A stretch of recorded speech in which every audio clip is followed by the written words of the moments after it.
I won't be looking directly at the camera all the time. That's okay. We'll see if this setup is better. So we're talking about, whoa, that is way up there. I can't reach that. Talking about, should you respect consent? Does lack of consent equal consent?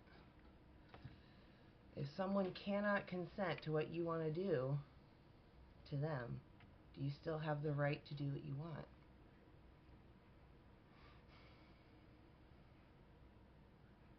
Anything? I'm still talking about animal rights. It's not just anything.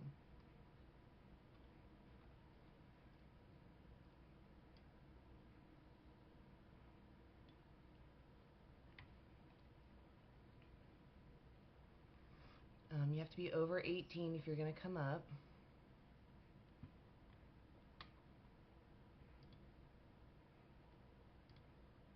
Oh, what just happened? Let me move that real quick. And that. Okay.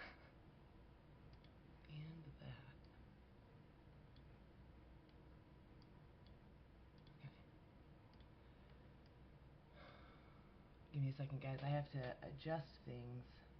Why doesn't this have a little... Okay. Put it up here. Alright, so you have to be over 18.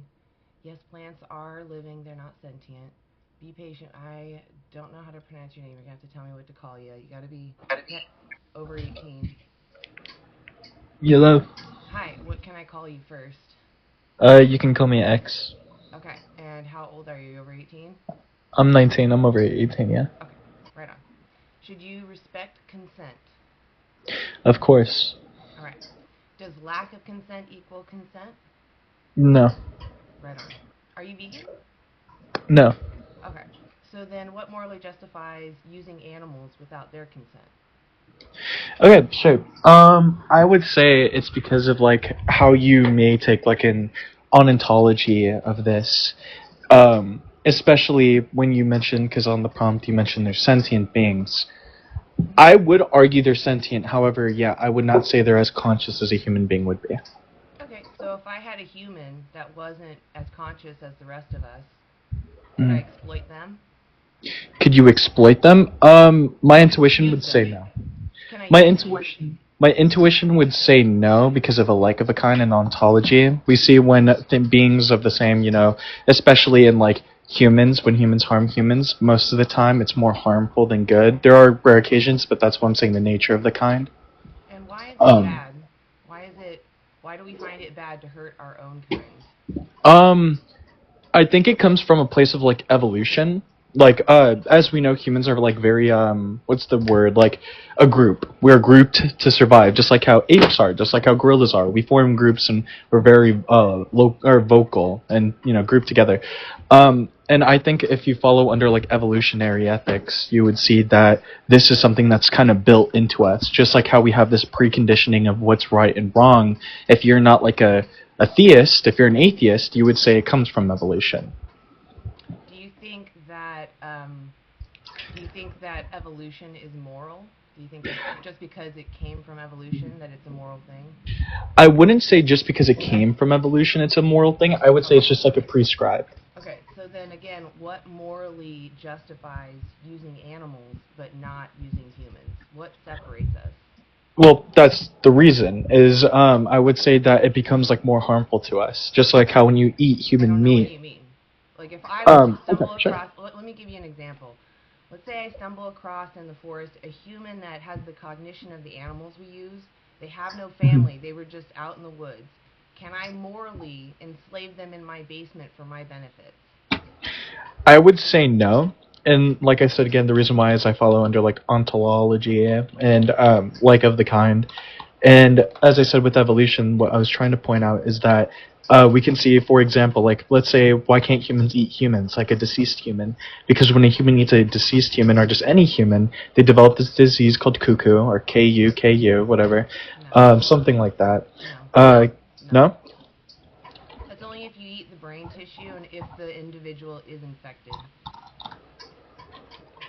Are you sure about that? Yes, human flesh is just as dangerous as animal flesh, as long as you cook it. I would have, I guess I'll have to like pull up a source. So we'll concede on that point. But then I'll just mention that I feel like we have this deep intuition. That's where I think intuition comes from as an atheist. That I think our evolutionary system is what we try to do is promote like what is it called, togetherness. So how is it evolutionarily beneficial to support people that are a drain on the society because they never provide anything and they can't reciprocate morality? What about those individuals? How does that Like, evolutionarily help us? like people who like are like, let's say, like brain dead or like in a coma. I'm talking about even mentally handicapped people, elderly people that are maybe losing their cognition a little bit, children. I would say because of like the connections people have to those things, But and like if again, my we're hypothetical earlier was that I came across one of these individuals who had no Mhm. family. So what is it that is immoral about me taking that individual that has been abandoned by society? They give nothing back. What is immoral about me enslaving them? Was it moral? Again, like I would just say because of the nature of the kind, it would be I wrong to don't your know what kind. that means. You keep saying that. I don't know what that means. It's like it's kind of like okay, so like you know what ontology is, correct? I mean, you can break it down for me. I'm not sure I understand what you're Sure. saying. Ontology is like the nature of beings, the nature, like for example, humans have the capacity Mm. of like Okay, conscious so experience. okay, so you're talking. Never mind. Continue. Never mind. I shouldn't interrupt. Go ahead. No, you're fine. It's like for example, like it's like prescription versus description. Humans will always have arms and legs, right? There are humans that are born without arms and legs, but the normal human, we would say, what humans are at nature born with, will always be this. Or if a human loses their ability to walk or have cognition, at birth they were to be prescribed with it. For example, best example I can Okay. give you is Okay. if a hawk could not fly. No, no, no, no, no, no, no. Do you not care about an individual's ability to suffer? Ability to suffer. Yes. I mean, it depends. Like, I would say, like, the grass, when I walk on it, suffers. I guess it depends on what context. Plants are not sentient. Plants do not suffer. They don't experience pain. They don't experience life. They are just responding to stimuli. Wait, but that's what sentience would be. No. No. Sentience is experiencing life, weighing out those experiences, and making preferences. I would have to disagree. Well, go look up the definition then. Well, I don't follow under a definition. Okay. Well, I mean, if you're not going to believe facts, I guess we can't really continue, can we? Well, no, it's because that would be just a Do you fallacy. agree that animals are sentient? Do I agree they're sentient? Yes. To some degree, I would agree. What does sentience mean to you? I would say sentience synonymously refers to having the capacity to feel, perceive, or be aware of sensations. Plants don't feel. They do. There's studies Show of me like. evidence. Show me evidence. Here, let me grab it. I'll grab it on my other phone and then I'll like give pull you up my the. evidence while you're pulling it up. It's called Sure, yeah. Debunking a Myth, Plant Consciousness. It goes over the last 50 years of studies that look at both calling plants sentient and also looking at them as just reacting to stimuli. Every study that has claimed that plants might be somewhat sentient has not been reliably repeated. Every study that claims that these mechanisms are just responding to stimuli have been reliably repeated. So go look that up as well. Debunking a Myth, Plant Consciousness. Sure, yeah. Here, I'll grab it really quick. Plants are not conscious, and even if they were conscious, we're enslaving and harming more plants to feed animals that we use. So, again, if you care about plant welfare, you would want to live vegan because that would be the least amount of plant suffering that you'd be demanding. The point is, we can't do everything we want to animals, and I'm sure you would agree that if I was to have a dog here, an innocent dog, maybe has no family, I found them, they're homeless, but they're an innocent dog, and I decided that I needed exercise, because I don't get exercise, and this dog is really convenient for me, and I find it fun to kick them. So I kick them for my exercise and fun. Running around the yard, chasing them, kicking them, I'm getting exercise, and I feel good. Does the suffering of the dog outweigh my benefit, or does my benefit outweigh their suffering? Can I do that morally because I'm benefiting from it?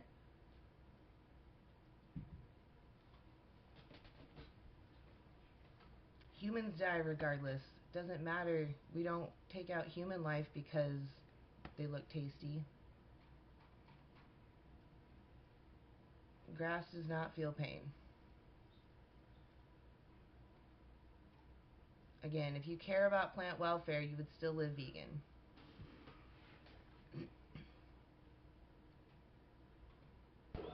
While I'm looking at that study, I would like to say though, I wouldn't say pain equates to sentience. Pain is a subjective feeling and is right. just an example of some part of sentience. Well, yeah, I would say like So the deeper. remember I said that it's weighing out those experiences on whether you prefer them or not. Typically, Yeah. sentient beings avoid harm and prefer to be comfortable. Right. Yeah. Okay. Yeah. Yeah. We share that. All I'm saying, I know that we're kind of in a debate mode right now. I'm not really a fan of debating because I'm not very, I don't know, I don't like to debate people. I've had people tell me they can debate things that are upside down, right? 2 plus 2 equals something else, not 4. And that's not why I'm here. I'm not here to be like, I can outsmart you. I'm just here telling you that animals feel pain. And if you were to see someone kicking a dog, you'd probably want to intervene or say something. Or at least at minimum think that that's wrong. And I'm telling you that we're using animals like that. We're kicking them. And then we're removing their head. And whether or not they're suffering isn't really the issue. It's the fact that we took someone who was free and made them do things for us because we deemed them not as intelligent and not in our group. And every time we've done that in history, we say it's wrong to take arbitrary traits and say, because you're not in my in-group, I can oppress and use you for my benefit, despite your suffering. I'm just here to say you don't need to do that. Right. I mean, like, I would agree, like, in my opinion, I don't know much about the topic, like, this would be my first time talking about it, but I know, like, for example, how we get our bacon, how we get our meat in the factories that do so. I can't really give you, like, a pragmatic argument of, like, how we should change these systems, like, for example, if I was talking normatively. I can give you an easy way, a simple solution, which is for you to just worry about your own choices and to make compassionate choices. Every time you go to the store, understand that you're participating in supply and demand. When you buy a product, you're literally telling them, I want more of this. I like how it was made, make more. And you're sending the next individual into the system. So the only thing that I really want you to focus on is you. Focus on your choices. And if you feel compelled at some point, once you're confident, if you feel like you want to do more and you want to tell other people how easy it is to live this way and that they don't need to demand someone's oppression, you can speak up, you know? But I just really I'm talking to people one-on-one about their specific choices because one person can save 100 to 300 animals, and that's huge. Yeah, I mean, like, yeah, I'll have to look at what you sent to me, but I think I'll drop for now and let you continue on. But thank you so much. I really appreciate you coming up here. If this is genuine and your first time talking about it, I really want to give you your kudos for coming up. Thank you.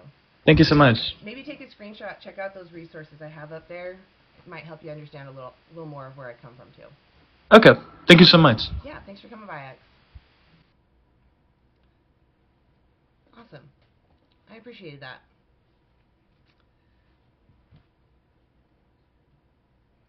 Okay. I do see you. I have someone ahead of you. So Squirrel Man and then Carnage.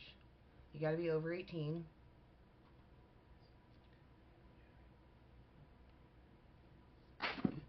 Squirrel Man. Hello? Hey, are you over 18? Huh? Yes. Okay. So, should you respect consent? Yes. Alright. And does lack of consent equal consent? Like if someone can't respond or doesn't understand you? Yes and no, in my opinion. Please elaborate. Like, it mostly depends on the situation. Like, for certain things, like animals, like, sometimes some animals, like, when you take them in, they will be very, like, against you when you first take them in. So it depends very. So are you talking about like self-defense? A little, yeah. Okay, so if like an animal were to attack you, you would ignore their consent, right, and protect yourself, and possibly harm them to protect yourself, right? Yeah, I think any sane person would do I either. agree. I agree. Like to So like I would an say extent. there are two exceptions: self-defense and is extreme necessity. Like if you were about to die, you had no other way to survive, and there was some animal flesh in front of you. Like no one's, I wouldn't hold that against someone in survival state. So survival Yes. and self-defense are probably the two only reasons that you should ever violate someone's consent. Yeah. Yes. So what about the animals we use? What do you think about that? Um.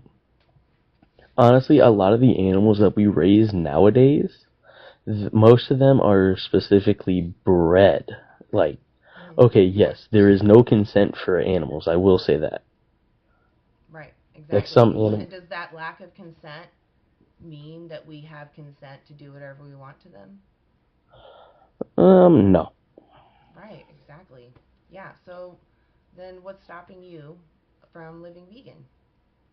I just prefer to be able to eat meat. I honestly. Okay, Would you honestly, can I ask you something though? Would you yeah. prefer to not harm animals when you're eating meat? Like wouldn't it be better if that meat didn't come from someone who had to lose their life? Honestly, I don't feel that bad about it. I hate to say it, but Okay, but it. what I asked you is wouldn't it be preferable? So if I had two slabs of edible food that look exactly the same and I said this one came from an animal and this one came from other sources, which one would you choose? I'd probably pick the other sources. The other source, exactly. So it would be That's preferable if we didn't cause them harm. yes. Like nowadays, with our advanced technology, like here's the thing. Okay, another reason why we also need to eat, like not, is also for the environment because some animals don't even have predators in the places that they are raised, Yeah. Do you know and why? so because mostly because we wiped them out. Right. And do you know why we wiped them out? Food. For animal agriculture specifically. Yes, Yeah. that too. Yeah. And So so, so so is your solution that we keep farming animals? Because that seems to be actually the problem is animal agriculture. We're like wiping out forests to make room for cattle and other animals and their food. I say what we do instead of like we just what I would do if like I was in charge and I ran everything, it would have one area just for production and whatnot. So cattle, like so where they are raised instead of being raised in like confined areas, you like basically just create a fenced off area, like a large like But 10 but square miles. you're still using someone without their consent. You're just giving them a bigger cage. Yeah. Yeah. So it's still immoral. It's still not right that you're doing that. Is there something that you think we need from animals that justifies us putting them through the system? Um Mostly meat cuz also like Yeah, but what do you need in meat? What in meat do you need? there is plenty of macronutrients and protein chains that are needed for survival. But what in meat can you not get from other sources? Also mostly just taste. That's about it. That's Okay. the main reason why people also eat meat is for the taste. So you can get everything you need from a plant-based diet. I actually have a resource above me. Gosh, my camera's terrible. The nutritionfacts.org above me is actually, they have a really easy checklist called the Daily Dozen. You can even just Google vegan Daily Dozen. And it just shows you a little checklist on what to eat in a day just to make sure you get everything you need. And they're just general categories, and they have lists of foods that fit in that category, like leafy greens, cruciferous vegetables, and just a regular vegetable like a cucumber. So you're supposed to get like 5 servings of vegetables, 3 servings of fruit, 3 servings of beans, or some kind of protein-based food. But they show you a list of all these plant-based sources. So if you're worried about nutrition, I would strongly suggest going to Nutrition Facts. They also are packed with studies, and they break down the studies and leave links to the resources so you can go read them yourself if you want. So it's very, very evidence-based. So if you're concerned about any nutrient, you can look at their website. And then as far as taste pleasure goes, I kind of want to dig in that a little more. Like, what if you found out that dogs tasted better than any other animal flesh? Would you eat dog? I don't know. I've never had dog. Okay. Just saying. So if you came, I don't know if you live at home or if you live with someone, but let's say there's one of your friends comes over with a dish and wants to give you dog spaghetti. Are you going to eat it? Probably not. No. Okay. And why not? Well, another thing about eating meat is that it is also very cultural. Like Okay. from like young, like honestly, we are taught chicken, cow, pig, they are eaten, yet other animals aren't. And so that's also probably a main reason why most people won't switch to veganism, because it is Okay, but why basically been won't you ingrained. eat dog? I understand you said it's cultural, but it doesn't matter. You don't try new things? Yeah. Mostly because it is a house pet. Yeah, for you, right? You Yeah. know dogs to be a little more of a friend. They have a personality, right? No two dogs are the Yeah. same, and you recognize that. So I'm telling you that the animals we use are no different. You just don't have relationships with them. They actually call cows grass puppies. They like to play with balls. Pigs Yes, I know. are pigs are one of the smartest animals on the planet. They'll actually pick flowers and decorate where they sleep. Yes, I know that. I have two goats at my house. Okay. So I guess I'm not really understanding. So what is it that for you, not the world, just you, what for you is stopping you from leaving this conversation and living vegan?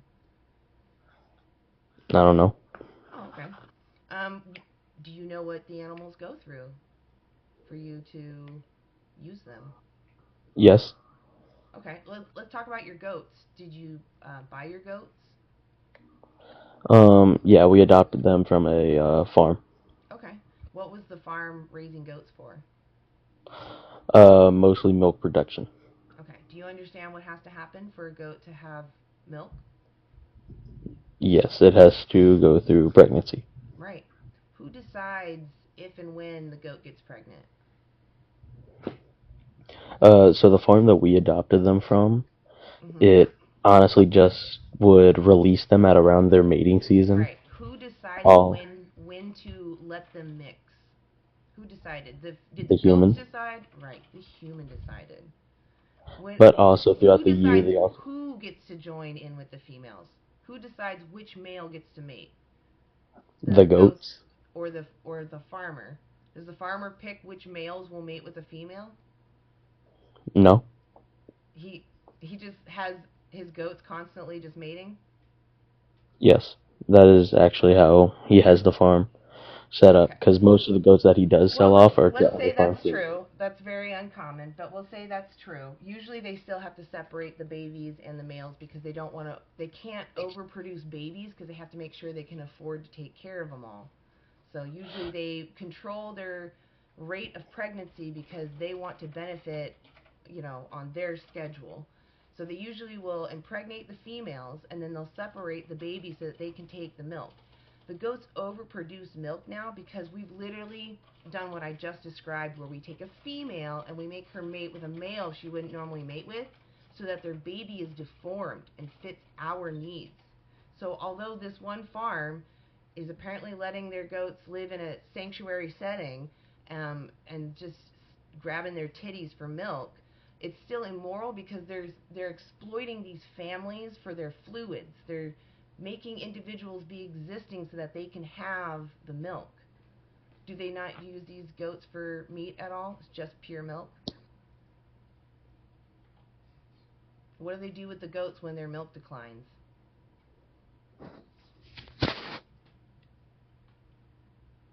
So a lot of these farms, what's typical after like a quarter of their lifespan, okay, After a quarter of their lifespan, they typically won't be able to reproduce anymore. They'll start to become weak because being pregnant constantly wears on your body. And so often they'll be sent to slaughter when they become downers. And this is actually very common in the cow dairy industry as well. But the goats are subject to the same abuses. So it's still immoral. You're making someone exist and do things for you to benefit you. If that were what goats wanted to do, why do we keep them in pens? If they're free and they want to give us their milk, wouldn't they like approach us from the wild? Be like, hey, get on this. That's not what happens. We have to force them. We have to trick them into giving it to us, or we have to steal it. Alright, Carnage. Nope, it didn't accept you. Come on. There it goes. Okay. Are you over 18? Yep. Right on. 34. Alright, should you respect consent? Of course. Yep. Alright, and then does lack of consent equal consent? Like if someone can't respond? No. Right on. Alright, so what justifies doing this to animals that we use? Doing what specifically? Anything we want. Using them to make milk for us, using them for their flesh, using them for their skin, testing on them, making them dance for us. Okay. Survival. Alright, so what is it about survival that you need from animals? Well, personally, a lot of other people prepare meals for me and things like that, and I simply wouldn't be able to eat as much as I need to if I didn't eat meat. Would you eat dog? No. What about if these people started to cook dog because it was cheaper and it tastes better to them? They started making you dog meals. Would you reject it or would you Yeah. eat it? Personally, okay, so obviously it's a hypothetical question. I don't have anything against eating dog, so yeah, I don't have anything against eating dog. So you would eat it? They were like, I got this really cheap, it's dog meat. Here you go. You would eat it? Yeah. Okay. What if Yep. what if it were human baby? I wouldn't eat pork because I don't eat pork, but that's Okay. me. So okay. Why don't you eat pig? Okay, so my relationship, I'm a religious person, so my relationship with animals in any circumstance in life is defined, not only my relationship with animals, but even plants, is defined by my religion, personally. Right. So is your religion why you don't eat pig? Yes, that's correct. Okay. Are there other animals that you don't eat because of your religion? Yeah, I don't eat shellfish. Okay. I don't eat crab, etc. So it sounds like to me you don't have a problem with telling someone no, because if any of those people were to make you a seafood dish or a dish made out of pig, you would have no problem telling them no, out of principle. Right. Okay. So how is veganism any different when it's a principle? Well, to me, veganism is a choice. Veganism is a principle. I'm not. It's a principled choice against the exploitation of sentient beings. Okay, so can we agree to call it a lifestyle? Can we call it that? It's an abolitionist stance against the exploitation of sentient beings. So it's as much of a lifestyle as an abolition to human slavery is a lifestyle. Oh, I wouldn't. Personally, I don't conflate the two. Let me put it this way. Do you go out of your way, or let's say the human baby example, right? No, we'll go back to the pig even. So you don't eat pig, right? You have no problem telling that person, no, I don't want to eat this pig. Is that also not a lifestyle?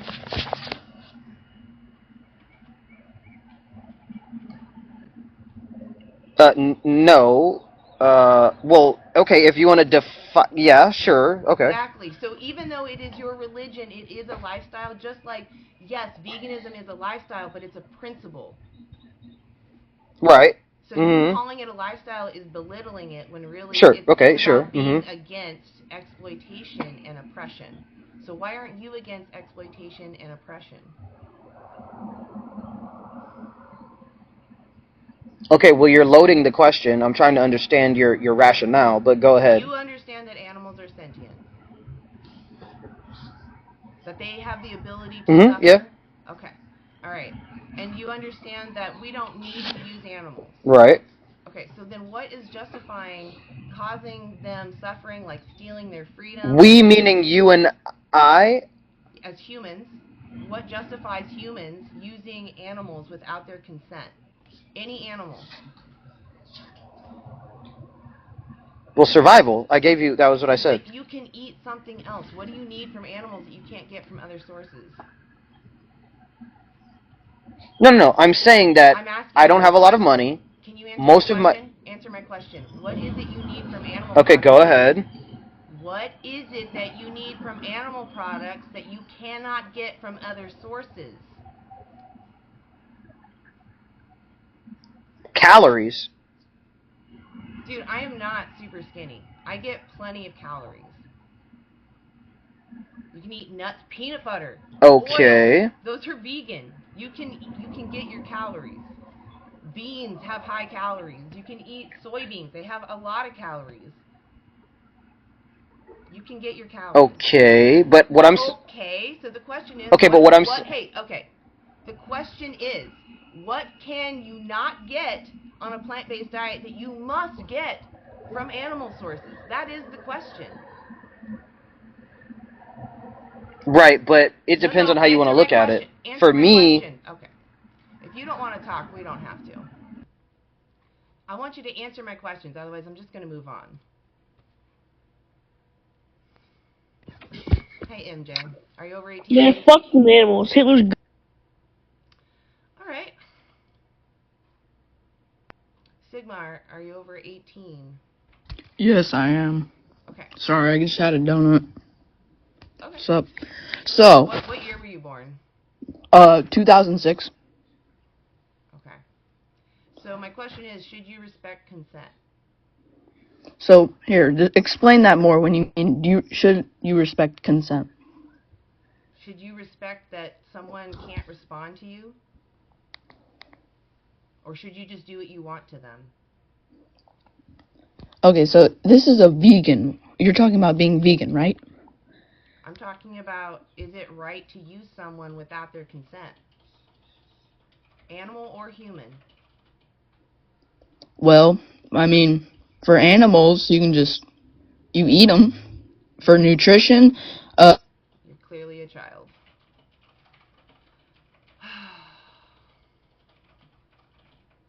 Yeah, it's pretty gross to hear people say that consent doesn't matter.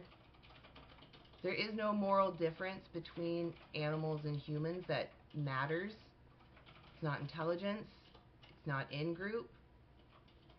We all are sentient.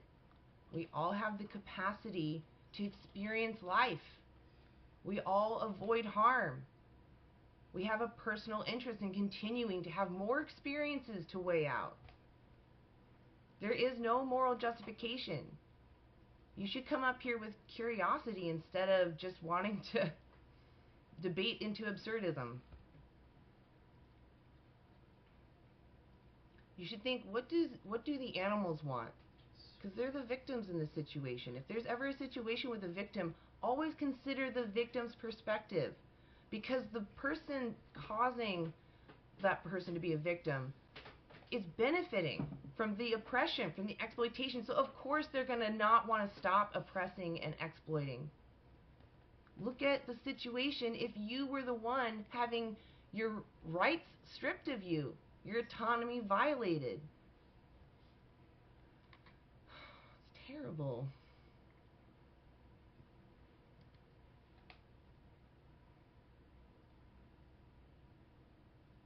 Not so as far as electronics go, I try to be responsible when I purchase electronics. If I have to, I try not to. In fact, this is an old phone that I'm using right here. It's from 2021. I didn't even know if it was going to work. So reduce, if you want to reduce your harm on the world, yes, be aware of all your purchases, but I'm talking about direct exploitation and oppression to animals. You don't require exploitation and oppression to build a phone. You can build a phone without that. But you cannot remove that from the animal ag. You have to trick them. You have to steal from them. Also, you don't buy electronics that often. And same thing with shampoo and conditioners. I actually do make sure to buy things that are not tested on animals, that are not comprised of animal products. I even go as far as to not use palm oil because I know about the orangutans, but not all vegans know about that stuff. So, yes, I'm aware of that. But I'm just talking about you starting with your choices that you make daily. At least 3 times a day you choose to use someone without their consent, and you can change that.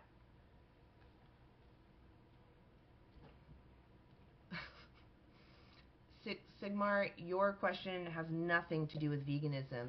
If you are pro-choice or pro-life and not vegan, you're a hypocrite. Either you care about sentience or you care about autonomy. Either way, you're violating your own principles by demanding animals be used. They're clearly sentient. We have so much evidence that they're sentient.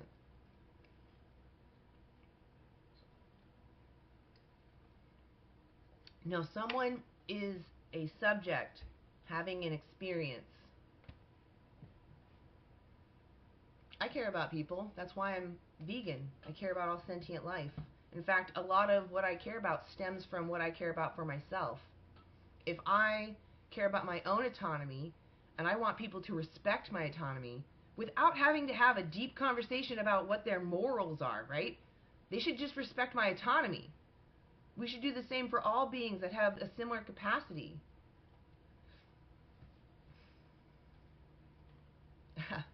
I don't need you to talk to your sky daddy for me, thank you. I'm in control of my own life. I don't need someone to tell me what to do.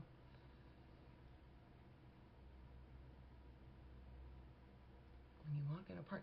Okay, so gotcha. You're appealing to futility. Like, basically you're saying we shouldn't try to fight for any rights, for any justice. We shouldn't fight to stop any injustice because when you go to a park, you kill bugs. Like, see how ridiculous that sounds? Yeah, okay, gotcha.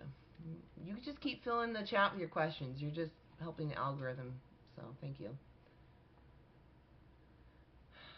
If you care about crop deaths, again, you won't use animals. Animals eat more plants than humans do. So if you care about the welfare of the plants, or if you care about the animals that are being unalived in the fields, you can go vegan. It'll reduce that. Excuse me. We can improve crop farming. You can't remove the exploitation, the enslavement to animal ag. You can't remove the immorality of it. It's a crucial ingredient. Yes, animals are also moral patients. So animals eat animals because they're just doing what they know to survive and what they've been taught, what's kept them around. We've seen these same animals be taken out of fight or flight, and they do start to show some kind of compassion, some sort of morality. But when they're out in the wild, they're surviving a harsh environment, and they're moral patients. They don't fully understand morality, even when they're taken out of fight or flight. They're more like children in that state, Children aren't always moral. They're bumping into boundaries. That's what children do. Plants are not sentient. And again, if you care about plants, go vegan. Animals eat more plants. I just went over this, heckin'. Animals are moral patients. They don't fully understand morality, just like children. We don't hold children to the same standards because they don't understand morality. Just because someone is doing something immoral doesn't give you the moral justification to now do something immoral as well.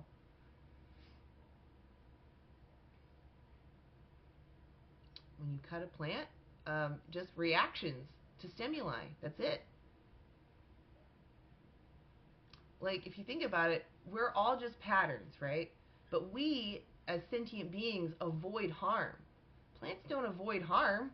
They just keep growing wherever they can grow. They don't think about what's a moral choice or what's the most advantageous. It's just whatever survives makes it. Plants do die, but they're not sentient. That is the key word.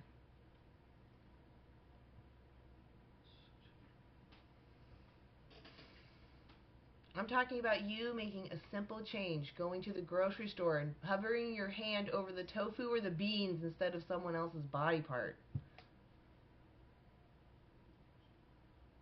Plants do not have feelings. Trees do give me oxygen. Okay, Saint. Over my life? I don't know. I don't go after mosquitoes, though. If they bite me, I might swat at them. I don't intend to kill them. Often it's because I don't know they're there. I just feel an itch. I will just try to flick them away if I'm aware now. But there was a time when I would slap them, and I would still call that self-defense. They're literally penetrating your skin.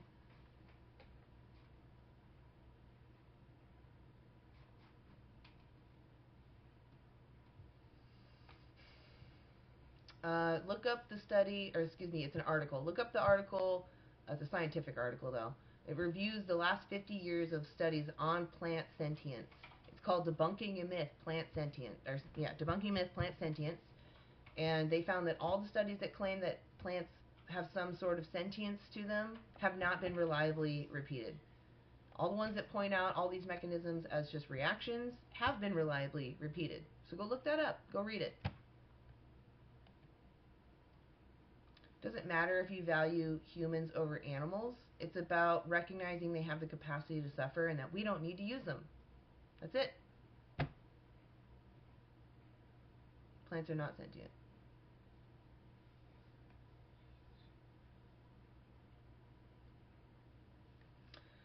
So the point of veganism is that the choices that are available to me, I am purposely choosing compassion.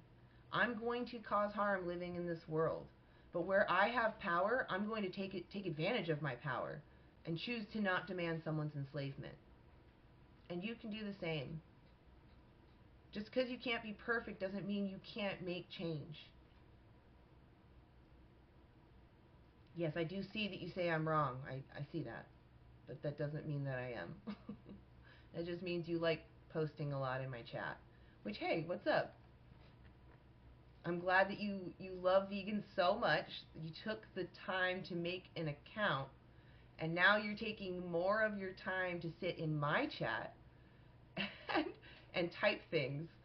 Like, I'm honored, really.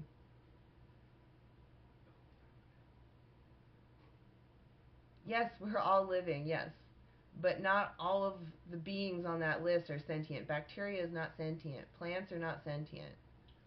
There's a difference between being alive and sentience. Sentience is experiencing life, and plants are not. They're just reacting to stimuli.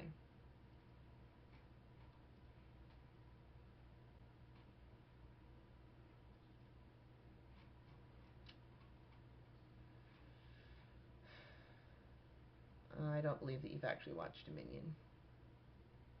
Because if you did, you wouldn't be making that comment. Yeah, exactly.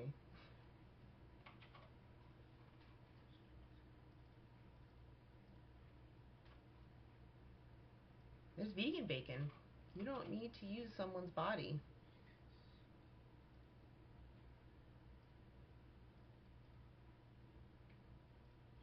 Yeah, feel. Plants don't feel.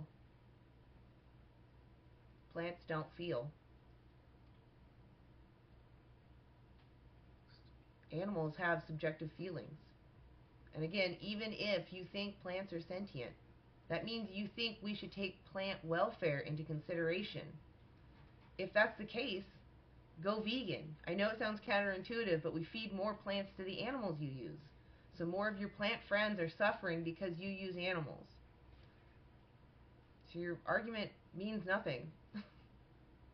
You're just admitting to increasing the harm that you demand. Again, it doesn't matter, Obi. It doesn't matter what the plant's purpose is. They don't have a purpose. They're just like a rock. A rock doesn't have a purpose either. They're just a rock. Tooth loss? I don't know what you're talking about.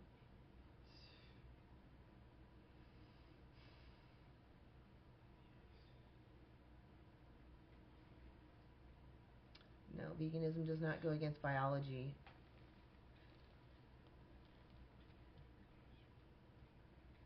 It doesn't matter. They have their own purpose. Animals are sentient. You're sentient. Just like them, you care what happens to you. They care what happens to them. It's the world to them. It's everything to them. Just like if you were to be, shoved in a small cage and unalive for your flesh. You don't want to be unalive. That matters to you. If someone even pushes you, I'm sure you'd be upset, right? They're not even infringing that much harm on you, and yet you would still demand respect. You wouldn't tolerate that. Veganism doesn't go against health. In fact, we find the fewer animal products you eat and the more plants you consume, the longer lived and higher quality life you have. Yeah, but why not respect animals' consent, right? Can we do whatever we want to animals? Can I grape animals for my pleasure?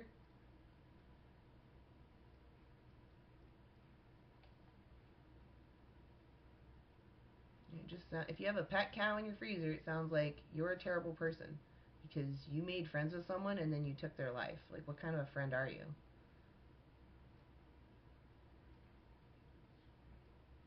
I care about all sentient beings, even you. Yeah, Colin, think about what you just said. If a woman was to not give you consent, and you say, I mean, if I really wanna,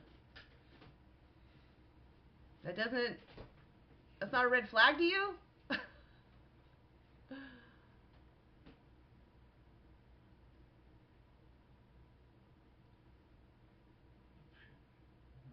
Who's they? Keith. Who's they? Keith, do you need a friend? Like, you can message me later. It sounds like maybe you're just lonely. You can come and talk to me as a vegan and be like, hey, I have questions because some vegan really hurt my fifis. You can come talk to me on a private message. I don't really know why else you're acting like this other than someone really hurt you.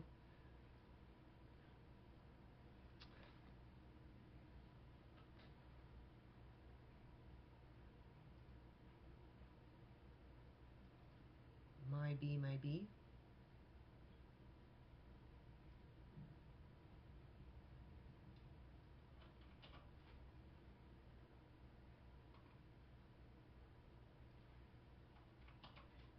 Okay, well, that's really pathetic. You can't make decisions by yourself. You have to base them off of what other people do. It's kind of pathetic.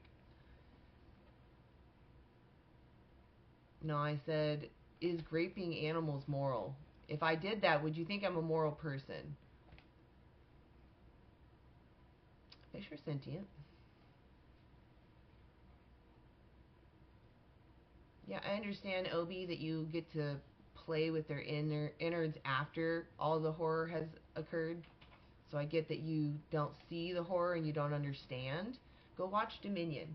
This documentary is actually great. It goes over the standard practices of how animals are treated all over the world, but mostly Western worlds. And the developing nations are not much better. So we're all horribly unaliving animals for no reason.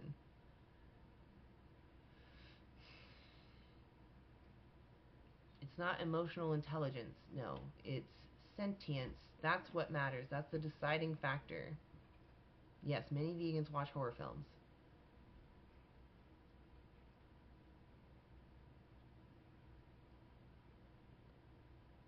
No, I think it's wrong to break up families and steal people from their jobs when they're just living their life. I think that's immoral.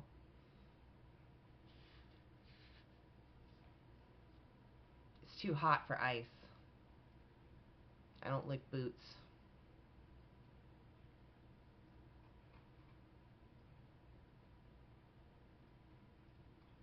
I'm talking about the animals we use.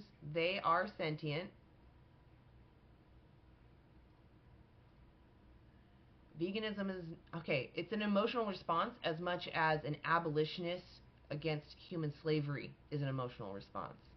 I personally don't want to be enslaved, right? I would never want anyone to be enslaved because that sounds terrible. If I don't want my autonomy violated, if I don't want to be enslaved, what right do I have to demand someone else be enslaved? If we care about animal welfare, it sounds like we all agree you can't do whatever you want to animals. I can't just go up to some animal with a sharp object, right? That's not right. So if we all agree that causing them unnecessary harm is immoral, demanding that they go through a system where they lose their head, their families, their bodies, isn't that escalating the violence? Hey Brandon, you gotta be over 18. Hello, how you doing? I'm doing all right. I'm 18. Okay. So should you respect consent? Absolutely, 100%. And does lack of consent equal consent? Someone Yeah, can't respond? yeah, I believe so. So if a woman is unconscious and you ask to have sex with her and she can't respond, you think that's That's still not consent, no. that is not consent, correct. Okay, so lack of consent does not equal consent. Uh-huh. Okay. So then what morally justifies using animals without their consent? Okay, so me personally, I only consume animals who eat other animals. So I feel like that is justified because they're not asking for consent, so why should I have to, you know? Do you know what a moral agent and moral patient are? No, I don't. Would you please explain that to me? Absolutely. Moral agents are like you and me. We can weigh out right and wrong. We understand there's complexity to morality. Moral patients might have some idea of morality, like children, but they don't fully understand morality. Children often will bump into boundaries, right? They'll be immoral because they don't fully understand what's moral and what's not immoral. So animals are much the same. They just have a different shaped body and different priorities. They're not aware of morality, really. They care about what's going on with them, and they're doing whatever they can to survive their harsh environment. But that doesn't justify just because if someone was doing something immoral, that doesn't give you the right to do something immoral as well. I understand that. Yeah. I do. Okay. It's this topic, it's very like, I don't want to say like, it's kind of sensitive to me because I do understand. I see where you're coming from, you know. No animal wants to be eaten, no. Yeah, But exactly. yeah, I don't know. It's really just survival. It's just really how the way the world Okay. is. Would you say that it's like a necessary evil? Not necessarily. There are other options. There Okay, are. let's say I had two pieces of food here look exactly the same and they taste exactly the same.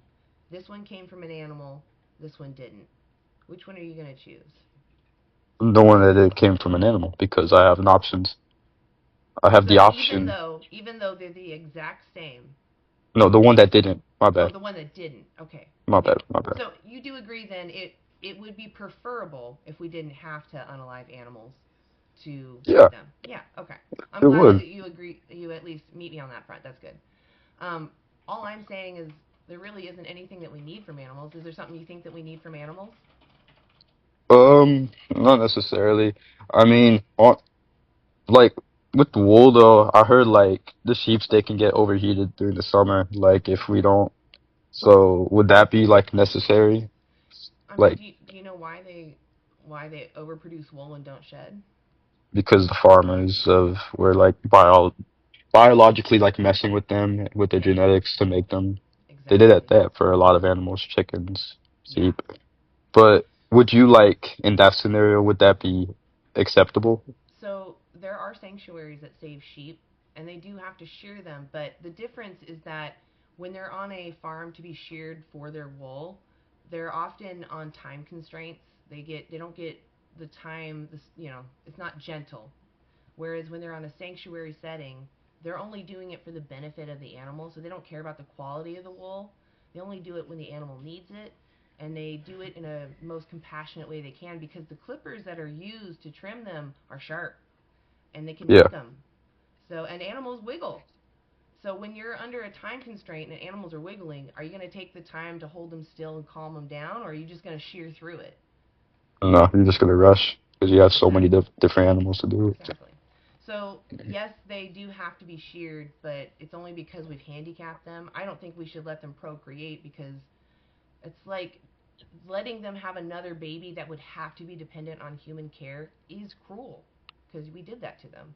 So I say we just take care of the ones that are here, don't let them procreate, and 20 years we wouldn't have any more domesticated animals, and they would just die peacefully on their own. Like, we would No, care for them, but they wouldn't be exploited anymore. I feel like we shouldn't force them to procreate, but that's still like biology. That's still Yeah, like a need for most but animals. if you knew that you were going to have a baby that would forever need help from someone, would you have that baby? Yeah, yeah. There are so many like because the love. There's so many like parents with like But who how have. do you know that once you pass away, that someone's going to actually care for that child once you're gone? Because you can't I take know. care of them their whole life. No, but They're like. gonna have to depend on the system. hmm Does that sound Okay. fair? I mean, it's not fair, but It's not it is what fair. it is. It's not fair. So my point is, if we can prevent them from having babies that would forever need help, and not in a harmful way, we could give them ways to still mate. Like, I don't think the animals truly think I need to have a baby. I think they just have urges to mate, and we could provide that for them too. That's totally fine. We could give them birth control, or even dolls. A lot of the times, sanctuaries for like roosters, because roosters will rape chickens, they give the roosters little dolls, and then the roosters Mm, don't harass the hens. They have their needs met.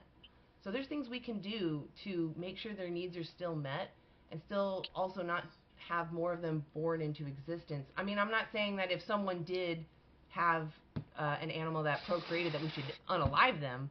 I'm just saying that the fact that we do rely on them procreating and demanding that someone exist for us to use, that's immoral. We should hmm we should stop doing that. Okay. Yeah. Yeah. So that's Um. it. Yeah. That's all right. Well, this was a nice start. Thank you Yeah. for being respectful. Hey, I appreciate you Uh. coming up and asking questions. Take a screenshot. Check out Dominion and Nutrition Facts. The Dominion is a documentary. Sorry, this one. Dominion's a documentary, and Nutrition Facts just shows you the studies and has a easy guide on how to start eating vegan at your own pace, at your own whatever you want to eat. It just has a little. Make sure you get this amount of protein, this amount of fruits and vegetables, and they have them listed like 3 servings of beans for your protein, for example. Or you could do tempeh or tofu or whatever else is in that list. There's a thick list of options. Check out Okay. the Daily Dozen though. It's definitely Yeah. appreciate Anyway, it. yeah. Thank you for coming up. I'll see you later, Brandon. Awesome. I appreciate you guys. It is their nature to procreate, but I just feel that it's extremely unfair to have someone exist that will have to always be reliant on someone. So if we can prevent them from having to rely on someone, we should. But once they're here, just take care of them. That's what I think. Yes, but like there are certain situations where we stop humans from procreating too. Like it's illegal for a father and a daughter to procreate, even though these two people may claim that they truly love each other in that manner, right? It would be immoral for them to procreate someone that would be very likely messed up and reliant on care for the rest of their life, right? It's a big deal. Skipper. And then I'll get you, Lodi. Hey, how's it going? Hey, are you over 18? Yes, ma'am, I'm 50. Right on. Should we respect, or should you respect consent? One second, I'm sorry, my volume got turned down. Oh, okay. Should you respect consent? Should I respect consent? Sure. Okay. And is lack of consent, does that equal consent? In other words, if you asked to do something to someone's body and they can't respond to you, do you still have the moral go-ahead to do what you want to them? And we're talking about a human being, correct? If you feel more comfortable focusing on humans first, that's fine. Well, yes, I would agree that the lack of consent would be, where I'm not respecting the individual. Right. So lack of consent doesn't equal consent in your mind, correct? I could agree with that base. Yes, ma'am. Okay. All right. So why is it immoral to violate someone's consent? A human. We'll focus on humans. Why is it immoral to violate a human's consent? Well, and I got to throw in one first and foremost. I'm very appreciative at the fact that you are allowing a dual conversation here, because I find a lot of times when I have conversations with people that are constructed towards vegan aspects, they don't normally allow a two-sided conversation of education. So I appreciate that. I just want to add in there, I will be sometimes that vegan, and it just comes from, if you just bear with me for a second, if you can imagine standing up for someone's rights and having someone constantly tell you that this individual that you're defending doesn't have rights, that can be frustrating. So some vegans, I can see that. yeah, it can wear thin on them, and then they just get frustrated and, start Well, laughing. there's one particular one that only allows you to do yes or no questions and puts you in the position of where you're not allowed to ask questions. They only expect you to answer theirs, and so therefore, if any kind of there's iteration into it, she doesn't allow it. So that coming back to the process, I want to first, like I said, I appreciate the fact that you're being a human about it and allowing conversation. And no, I'm not going to be disrespectful to your thoughts, just the same as I kind of expected that from her as well. But in point, so I got to be honest with you. I look at things from a global perspective because I served in the military, and so I've been in third world countries, and so I was raised in a country where not respecting boundaries is illegal. And so I was also raised with a moral value that sets me in the tone that if it's not an acceptable practice, meaning like you do something to somebody that they wouldn't appreciate, that you shouldn't do it. So do unto others as you would have done to you. Yeah. And so in that case, that's why I asked you from the beginning, are we speaking from a human side? Because I could take you to places where human contact hasn't happened and they eat each other. And that would be something acceptable in their practice. Absolutely, yeah, I understand that. But I always, when I'm talking to someone, I'm not talking about the world perspective, because of course, morality, as you just clarified, is subjective. So Yes, ma'am. I'm only talking to people one-on-one, and I think that it sounds like you and I actually share some similar principles. So Yes, ma'am. in that facet, then, I actually totally agree with you about humans, and I would want to just ask, what is it in your mind then, and maybe you just haven't put a thought to it yet, but what is it that separates us, humans and animals, that makes it morally okay to do this to animals, but clearly in your mind not okay to do to humans? Well, I was also brought up in education through an aspect of where I was trying to become a marine biologist. And so, that being said, I do understand the ecosystem probably better than most. Okay. And in that being said, there is a difference between preservation and conservation. And there are facts proving, which one of my favorite is based off of the fact of Yellowstone Park, where they reintroduced wolves. Okay, but what does this have to do with your choices? Oh, well, because I could go on the moral value of it and based upon my religious aspects, and that's not really a fair trait because not everybody's a Christian. In the Old Testament, it says that God provided for us to be able to eat meat, and then went into specifics about what we should and should not eat. But beyond that, looking at it from an ecosystem, if you become to preserve, then you end up in a situation where disease and everything else can take over and kill everything. Okay. And so in conservation, it should be based upon the amount of what you take in order to keep things healthy and thriving. Okay, so do you think that if everyone went vegan or something, are you saying that the environment would trash or something, or?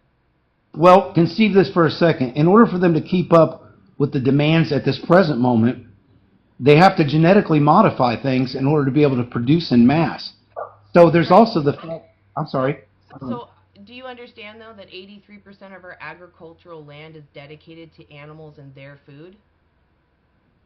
I I mean, also yes, ma'am, and I didn't know the percentage on that. Just being honest, yeah. what I do know is that in order to create the fields that we grow this stuff in, we have to take the land that they live in and Who eats end up. most of those plants? Who eats most of what plants? Those big fields you're talking about. Well, the fields. So we're talking about genetically modified material because in a lot of that, it's insecticides and pesticides that prevent those animals from being. Who eats most of these crops? Is it humans or the animals we farm? I see what you're saying. So in a safe zone, it would be mostly humans. So right now, animals eat most of the plants that we grow. So they take up 83% of our ag land, but they only give us 18% of our calories. They eat a lot. They take a lot of resources to feed. An animal eats more food than a human does a day. So we could feed our entire population and then some. Right now we're only at 8 billion. We could be at 10 billion. Still feed everybody on a quarter of our ag land if we had a plant-based diet. If we eliminated animal agriculture, we could have that 75% of land, we could rewild it. We could do whatever. But that quarter has already got all of our food sources covered. We would have all of our food needed on just a quarter of the land. That means we're decreasing our fertilizer use, we're decreasing our pesticide use, our herbicide use. Did I already say that? Any kind of crop issue you have is compounded by using animals. What about the? So let me ask you this question, and I can appreciate the percentage points because that makes a lot of sense. Yeah. That being said, you do realize that there's animal byproducts used in the fertilizers in order to create these growth. Okay, Well, so we're still using animals in order to be able to create that. right. The only reason that we use blood meal, bone meal, feather meal, all of these things, guano and all that, is because we have so many animals that we unalive and use. We have all these excess bits of them, and instead of just throwing them away, they try to find ways to make money off them or to use them in some fashion. If we stopped animal ag, we have alternatives. We would just focus on using those. You don't need animal bits to go into the dirt to grow plants. We can do what's called green manures. There's a veganic farming even. So we just need to focus on that if we want to, instead of using animals. Well, let me give you an example on another way of and I can appreciate the conservation aspect to it. So hear me out. I raise my own chickens. Okay, I haven't eaten any of my chickens yet, and my intentions are not really to go that route because they thrive on the bugs in my garden. And so I do feed them meal, and most of it's organic, which is seed meal and so on and so forth. But that being said, they provide me a protein that is free. And what I mean by that is, unless I provide a rooster, they're still going to produce those eggs. And those eggs are highly nutritious and very good for the body. Where do you get these chickens from? I get them from TSC. So these hatcheries, do you think the males are useful? Actually, they are because they become very protective over the hens. How many males do you have? And prevent predators from being able to eat them. So they are out there. How many males do you have? I have 2 to every 10 chickens that I have. Do you know that there's supposed to be a male for every female, evolutionarily speaking? According to the way that they standardize, and I've read up a lot on it and educated myself, is that you need 6 to 10 hens per rooster, or otherwise. You're not hearing me. You're not hearing me. I'm sorry. So when they're born, there's going to be for every female born, there's a male born. So at the hatchery. That's not true. It is true. No, ma'am, because I actually fertilize my own eggs and I incubate them. I can tell you that about every 4 to 6 eggs, I get one rooster. That's not true. Yes, ma'am. I raise large. What do you do with all of these roosters? I give them to friends who also need them for the same opportunity to be able to protect their chickens. So you just keep making males and you keep finding a place for them. No, what I do is that I can tell by the shape of the egg, and it's about 95%. But if you get a more rounded egg, it's usually a hen, and if you get a more tipped egg, Okay. it's usually a rooster. 99% of the eggs in the U.S., at least for sure, are factory farmed, and they cannot tell by looking at the egg. They have to wait for them to hatch. They Yes, ma'am, because separate they them. masticate. And at the hatcheries, I swear to you, you can go ask the hatchery that you bought your chickens from. Do they macerate or kill the males? I guarantee they do. First Yes, ma'am. They macerate them, suffocate them, crush them, or drown them. Yes, ma'am, and I'm not Males are debating. useful. So I'm telling you debating right that. now, you're supporting an industry that is unaliving males just because they're male. How is No, ma'am, that? What if they were puppies? No, ma'am, I'm not supporting that industry because I don't buy from You bought the grocery chickens store. from them. You already did it. And then I bought them. on top of that, you're continuing to perpetuate these individuals that lay eggs. Like, do you know how many eggs their ancestors originally laid? Well, no, ma'am, that's beyond. They laid 13 eggs a year. They're called the red jungle fowl. They laid 13 eggs a year, and it was only during a part of the year. And they were not unfertilized. They were typically fertilized because it was how they made babies, right? So we took them out of the wild. We made this red jungle fowl mate with a male that they would not normally mate with, so that their baby was deformed, would produce more eggs for us. They're literally having their ovulations. So you're demanding resources be pulled out of that chicken's body. You're demanding another individual replace them, have the same issue. Do you not see how this is immoral? Like, Well, do you think puppy mills are moral? Well, absolutely not. But I have to ask you this question. Why are puppy hold mills? on. Let me ask I don't you, want to. and then I'll let you ask. Why are puppy mills immoral? And then I'll let you ask your question. Well, because there's a lot of inbreeding and things that go wrong with Just that the situation. inbreeding has nothing to do. No, What if they were to mate them with other dogs? They weren't inbred. It becomes a monetary aspect of where people are just trying to make money. Does the suffering of the dog matter? Well, yes. Okay. So it's immoral in your eyes to cause that dog to go through multiple pregnancies just because they can sell the puppies. Well, I don't know that would be the case, because if you let them in the wild. I'm asking you, in your opinion, is it moral to have dogs mate so that you can take their babies and sell them over and over again? Well, that would be immoral, yes. Okay. Go ahead and ask your question. Okay, so coming back to the chicken thing for just a second, and then relevating it towards humanity, depending upon what your beliefs are, if one way or another, practically every animal on the face of the planet has gone through changes from its environment and from what it's been exposed to. Yes, but I was specifically talking about domestication. I understand, and I get that. I get that. So what I'm explaining to you is that the particular breeds of chickens that I have purchased through somebody that breeds them correctly on open range, because I checked my resources before I purchased them. That being said, I tried to do the most humanitarian thing and provide them a free range area where the predators are just about minimized as much as possible, just the same as it is for us. And so I don't eat my chickens, as I've said. The aspect of it is, if it came down to me in a survival mode, I might change my situation just like any other living thing on the planet.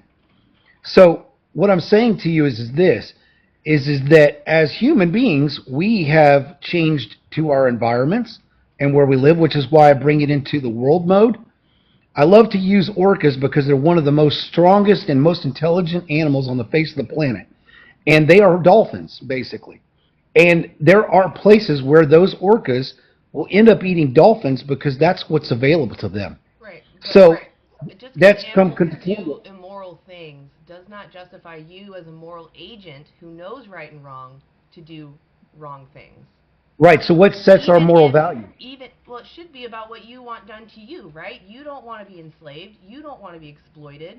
Like, let's say I took you and I put you in my backyard and I set up a bedroom for you in my basement. Everything's comfortable, but you can't leave. This is your prison, and I brought you here to benefit me. Is that moral? Even if I don't even use you, the fact that I've stolen your freedom, isn't that immoral? So, yes, ma'am, I can see where you're going with that. Absolutely. In the United States, in the moral values that we've set as a country, absolutely. There are places I'm like... only asking about you. You keep going to the world. I understand. There are people that think all kinds of things. But what do you think? Okay. I was born here, so I go by the values that I have been instilled by. If I lived in Iran, I would be under Muslim, and they are enslaved. And so that being said... Do you right now think human slavery is moral? Right now, as you are? Absolutely not. That's why I joined the military. Why is it immoral in your eyes to enslave a human?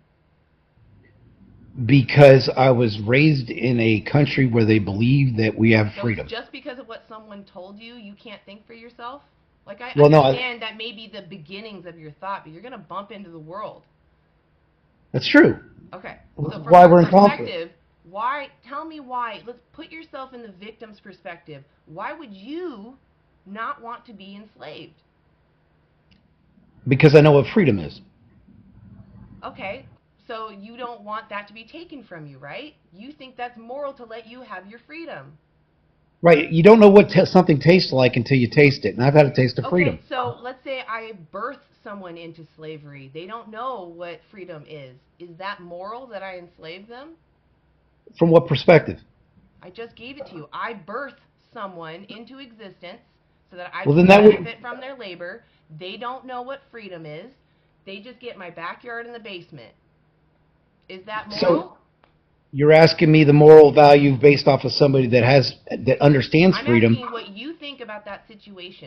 So yes, ma'am. So because I have been free, I would think that would be immoral. Right. So you as a free person are oppressing chickens. How am I oppressing the chicken? You're demanding that they be born into existence with this handicap of producing an egg every day, if at least not multiple times a week. You demand that someone be mutated and born to benefit you. And you're like, I give them a big space. I give my slave a big backyard. What's the difference? Oh no, I've had them run off. My slave's got lots of room. Can run 5 acres. No, ma'am. They can run whatever they want to. I can't stop them. My slave can run all over my land, but they can't leave. No, they can. I have chickens that have left. You just said your chickens are protected from predators. On my land. Yes, ma'am. On your land. Can they leave your fucking land? Yes. Yes, they can. Oh my God. No, they can't. You breed them on purpose so that you can use their eggs. You're demanding someone exist for you to use them. If I did this with dogs, you agreed it would be immoral. Why is it okay with chickens but not okay with dogs or humans? You're contradicting yourself. You're saying it's okay. I give them a good environment. Okay, I give my puppy mill dogs a great environment. The problem is you're taking from someone without their consent. Those eggs are not yours. Those eggs belong to the chicken. Did you ask the chicken? No, you didn't. You just took them because you assumed they were yours because you bought someone's body to use. Do you see where I'm coming from? They're still a slave. Even a well-taken care of slave is a slave. That's immoral. So you're that would be demanding that they be slaves. So that would be the same thing as saying not putting borders in our country and preventing you from the Islams to take over and take you. That's not the case. We're within boundaries and within laws that nothing to do with it. We're talking about someone who doesn't have freedoms because you demand they exist so that you can lick their freaking periods. It's gross. You don't need to use chickens. What do you need from them? You literally do this because it's enjoyable for you to enslave someone. You like having them around because they benefit you. You're not considering what they want, though. What do they want? Do they want to be providing you eggs? Do they want to have this mutation where they have to give you eggs? No. Nobody wants that. Everybody wants to live free.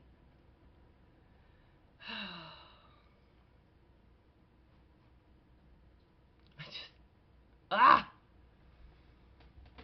All right, Lodi. Thank you for being patient.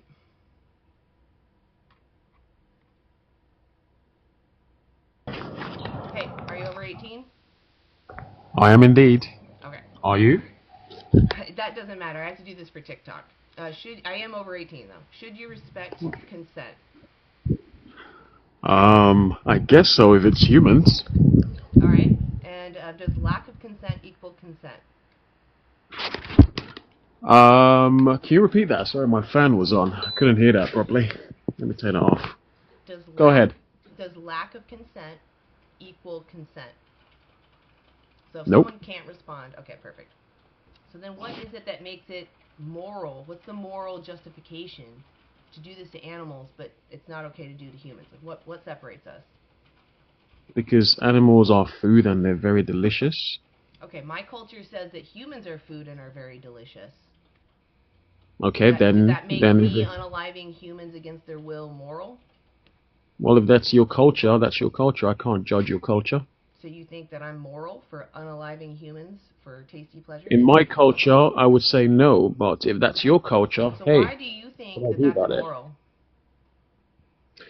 What's immoral? Why do you think that eating humans is immoral? Because in my culture, it says it's immoral. Oh, just because someone told you can't think for yourself? Well, yeah, true. Oh, that's sad. I feel really sorry for you. You waited all that time just to bite that bullet.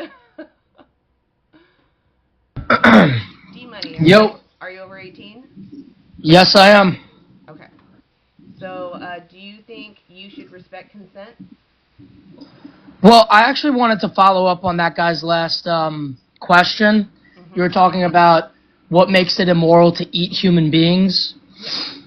Apart from it being immoral, you're biologically engineered to not be able to eat human beings. It'll kill you. That's not true. It is. We have many if you eat a brain. Okay, so we have multiple instances where we have had humans claim that they eat other humans. In fact, we're called long pig. You should look up that term. You only get that Crohn's or whatever it is. Why are you cutting me off? Because you keep wanting to interrupt me, and I need you to listen. You're not gonna. You are not worthy. You're not gonna get sick from eating human flesh. You're gonna get. I mean, it's just as risky as animal flesh. As long as you cook it, it's fine, and the human isn't infected with that disease. So, maybe go do your research first. The reason why it's immoral to unalive humans for food is because a human is sentient. A human has their own personal purpose and has this personal interest in continuing to live, and it's immoral for you to take that away from them if you don't have a moral justification. Boomtown. Are you over 18? Yes, I am over 18. Right on. Should you respect consent? Sure. Okay. And does lack of consent equal consent? Does lack of consent equal consent? Yeah. Sure. So if someone can't respond to you, that's consent? Nope. Okay. So lack of consent does not equal consent. Oh, sorry, I got distracted there. Sorry about that. No, it doesn't equal consent. Okay, good. I'm glad we're on the right page. All right, so then, since I heard you specify humans, what morally justifies doing this to humans? Maybe if they're maybe if they're evil. Okay, what if they're innocent? Then you respect their consent. Okay, so what about the animals we use? Well, animals are food. Well, humans are food. I guess in some parts of the world, yes. So then what morally justifies using animals if we both agree that using humans is wrong? Just because we can be food doesn't mean we should be exploited. Yeah, I mean, if you're exploiting humans, then you should get in trouble. But if it's animals, then it's But different. why is it wrong to exploit humans? Because humans are not food. But you just agreed It's that the they bad are. ones that are. You just agreed that they Well, are. the bad ones are the ones maybe. I mean, no, I think it depends on the culture. You know, there's some cultures I'm that not eat talking their about dead. cultures. I'm talking about you. What do you think is moral? Oh, me? Okay. Sure. Yeah, then humans are not food, Okay. but animals are. So then what morally justifies using animals without their consent, but not using humans? What separates us? Because animals and humans are different. How? Well, animals are food. They've been our food for the dawn. Who calls them food? Who told you that they're food? Who told you that? What since the dawn? What since the dawn? Exactly. No, since the dawn of time we've been eating meat. There is no reason other than we survived off of them. That's it. That's it. Oh, since what? So well, we've been eating them since the dawn of time. Why don't we do that to humans? We have also graped each other since the dawn of time. Why do we find that immoral? That's a moral fallacy. That's immoral? A moral fallacy. Why is it immoral? If you don't answer my questions, I'm just going to kick you. Why is graping a human immoral? Why is graping a human immoral? Good God. Because we're humans. We don't grape each other. Well, we shouldn't. Why is it immoral? Can you answer the why instead of repeating the statement? Why is it immoral? To grape humans? Yes. Because it's bad. Why is it immoral for me to have someone grape you? We'll put you in the victim's perspective. Well, I guess it depends. It depends on who's graping me. If you were graping me, I wouldn't mind. That's not what I asked you, and also disgusting.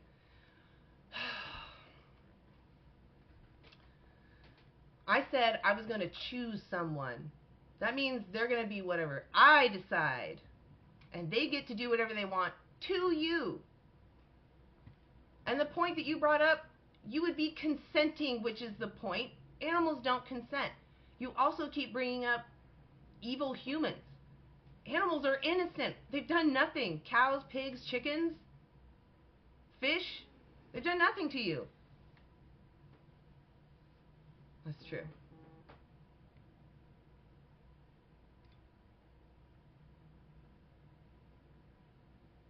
Humans are not exploited more than animals. We raise 92.2 billion animals every year. There's only 8 billion humans.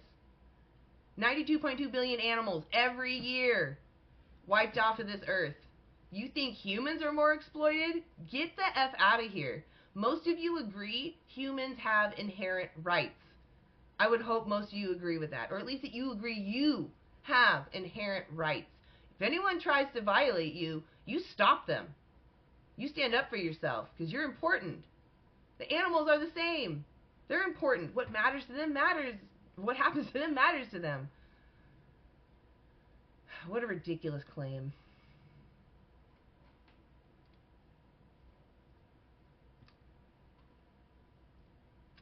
I might call it short today. I don't know.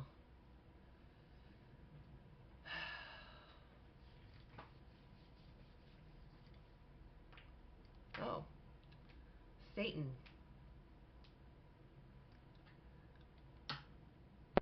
Are you over 18? I am 35. Okay. Should you respect consent? I guess so. Okay. Does lack of consent equal consent? Sure.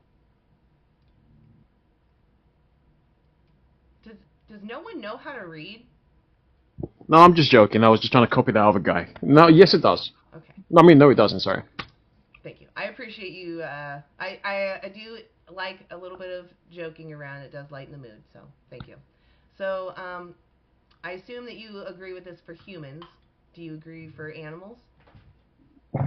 I mean, I've been trying to be a vegan for a long time now. but can you help me? Because it's very hard. It's not very hard. Do you want to It hurt is. animals? Do you want to hurt animals? I mean, yeah, I don't know. I mean, I have done. I've hurt animals a few. Okay. I would like to talk to actual people. Apparently, I've had you up here thrice. It's funny that people want to spend this much time making other accounts or changing their name. All right. I don't know what to call you. PPP? Yeah, I guess that works. Oh gosh. Are you over 18? No. Oh, I'm so sorry. You can ask your question in chat though. I can't talk to minors. It makes me uncomfortable just because it's the internet, but also TikTok doesn't allow it. So, but you can ask your question in chat. Hey. Hey, Ethan, are you over 18? Yes. Okay. Should you respect consent? Well, yes. Right on. I'm glad that you answered it that way. Most people are like, I guess. Like, oh my god. Does lack of consent, in your perspective, does lack of consent equal consent? What do you mean? No. Like, no. That's no. Yeah. If someone can't respond. Yeah, you need full consent. Right on. Okay. Thank God. Your confidence in those answers really, sadly, is rare. So I assume that you do agree for this for humans. What do you think about for the animals we use? Well, I think for eating them, no, but like, I don't know. I don't think there should be consent for like killing them and eating them. Like, it matters because, well, we use them as a source of food and everything. So I don't think there should be a. I mean, most of the good stuff are in animals. Are you just talking about taste pleasure then? No, I'm talking about nutrition and all that. Oh. Protein. So you don't think you can get protein from other sources? I don't think you can get the same protein from other sources. There's actually, I can't remember the name of the study right now. There's a study that just came out actually that looked at muscle growth between plant-based protein and animal-based protein, and there's no difference. Protein is protein. And as long as you eat your daily calorie total in a day, you're going to get all the needed protein you need. Oh. Yeah. Okay. Yeah, that's just I didn't know that either until I looked it up, because we're not taught how to really eat. We're taught a pattern to eat, like we're told to eat certain things sometimes, but we're not told how to actually get our nutrition, so a lot of us don't know. Yeah. So knowing that you can get everything from other sources, would you consider going vegan? I don't know, because, I mean, I'd have to look into it a little bit more myself, but I don't know. Okay. I would just suggest checking out the resources I have. So Dominion is more about the why. Shows you if you were to go into the store and get like grass-fed beef or cage-free eggs or whatever, any of these humane labels, they do have a definition to them and like what is allowed under them. And so it's important that you know what it is you're demanding when you pick up those packages, conventional, organic, humane, whatever. It goes over all of them so that you know what it is that you're demanding. And also, the why of why people choose to abstain from using animals. It's not a gotcha, just standard practices. Nutritionfacts.org, though, keeps taking me out. This website goes over the studies. So you can look over the science of what makes something healthy, Like to call something healthy, you have to compare it to something, and they go over that and they talk about what they have found in science to be proven to be the healthiest diet to lead to longevity and higher quality of living. So I would just check those out. And then if you have any changed thoughts, come and reach out to me. I have one more question. Please. What do you think about, like, seafood, though? What about them? Like eating? Like, yeah. Well, so if you're talking about like fish are sentient. But if you're talking like sea sponges and jellyfish and I can't think of there's other ones. These kind of gray areas. I'm not really focused. Like shrimp, salmon, all that. Okay, so shrimp are sentient, salmon are sentient, all fish are sentient. There are some creatures that live in the waters that do that are in the gray zone, I would say, for vegans. Personally, because veganism is a principled stance, it means I don't want to demand someone's exploitation. Because they're in the gray area, I give them the benefit of the doubt, so I don't use them in case they're sentient, but there's no evidence of whether they are. Fish, though, there is evidence that they are sentient. Crabs are sentient, lobsters are sentient, shrimp are sentient. Oh shoot, lobsters are? Yeah, there's two giant declarations of sentient consciousness. There's the New York Declaration of Consciousness and the Cambridge Declaration of Consciousness. And they both go over all the studies that prove that lobsters, crabs, fish, and all the land animals are sentient and, are making their own preferences. Okay. Thank you. Absolutely. Thank you for coming up with genuine questions. I'll stick to lobster, you heard? Okay. Sounds like at the end there was a bit of a trolling. I didn't quite hear it all. Something about lobster.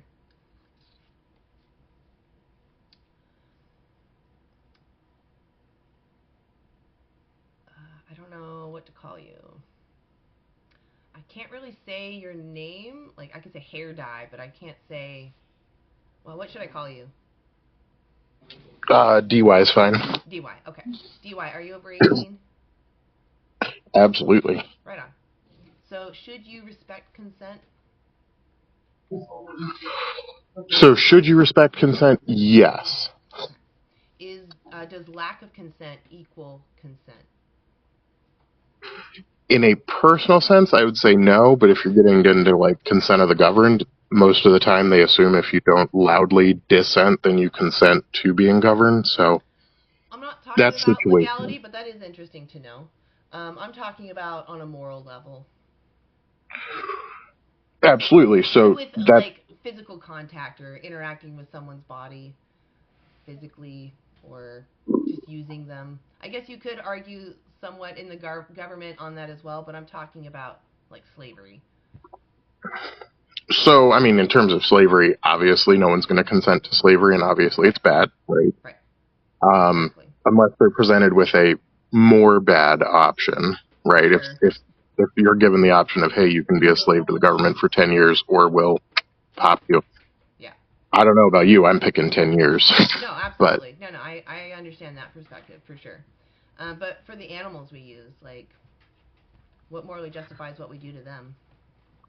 So, as far as moral justification for the use of animals, my position on that comes from humanity's position as a predatory species. Do you think that's if you go back, well, I mean, if I could finish my baseline position, I'd love to then get into the morality part. Oh, this is all about morality, just to be clear. For sure. I just would like to establish my baseline. So, humans being predatory creatures, biologically, in our base state, we cannot get all the nutrients we need from our natural environment using plants that we have not bred for thousands of years. What does that matter? I'm talking about right now. Fair. So, I'm saying as a species, our genetic material predisposes us to predatory behavior. Personal choices. How does this affect your personal choices? So, the way being biologically predisposed to processing meat easier... You can't make decisions by yourself? I can. To purely go off of your biology? Nope. Okay. I was trying to get you a nice foundation and build upon it. Biology is not a moral justification. No. I have a fist here, right? I can make a fist. Does that mean yes, I have you the have right a to fist go around punching people because that's what it's good for? It depends on the reason for said punch, right? Just innocent people and it gives me pleasure. Defense, well, to give yourself pleasure would not be a moral justification for punching people, right? Exactly. So then what where I come from that we do this to animals? Is because, so if someone is purely eating animals for pleasure only, agreed, that's not a moral justification, right? Right. So what is it that you and if eat someone from animals is, that you can't get from plant sources? So organ meats provide greater density of micronutrients than you can get in a similar digestible volume. That's not what I said. What can I not get from a plant-based diet that I can only get from an animal-based diet that I need? Highly concentrated iodine and selenium. Salt. There's iodized salt. There's seaweed. I can eat seaweed easily. Most grocery stores have seaweed packs in there. So what you're saying is you're pigeonholing people into only eating one specific type of food. Seaweed doesn't have selenium in it. I will point that out. Okay. Again, if you're arguing that you can't be healthy on a vegan diet, I urge Nope. you to look at my That's not what I'm resources. arguing. You can easily be vegan with the Dailey Dozen. They list out easy foods you can find in any grocery store, in any farmer's market. You can thrive on that. So My argument you is don't more that need to someone's be liver. healthy You and don't vegan, need to eat someone's liver to get some nutrients. You can just eat plants. That's what I'm saying. There's nothing that I can't get on a plant-based diet that you need from animals. You don't need anything from animals. sure, in the modern Western. Of course, I'm talking about you. Do you have a grocery store? Do I have a grocery store that supplies seaweed to me? Do you No. have a grocery store? Sure, there are grocery stores within an hour and a half Harm of me. animals. Do you enjoy causing animals harm? No, but I also don't enjoy seeing them harmed by wild predators. Would it be preferable to be able to have everything we have now but not use animals? Like, wouldn't it be great if you could eat your burger and know that wasn't someone's body part, even though it tastes the same, gives you all the things that you claim you want? Wouldn't it be preferable if someone didn't have to die for that?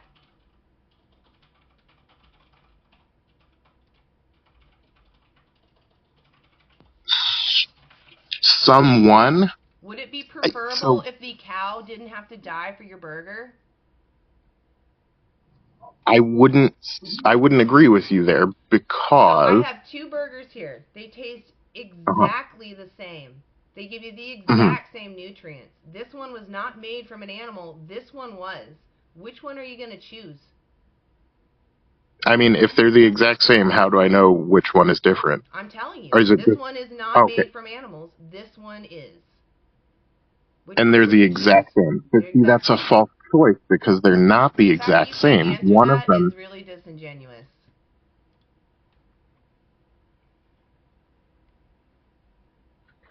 Kazukolin?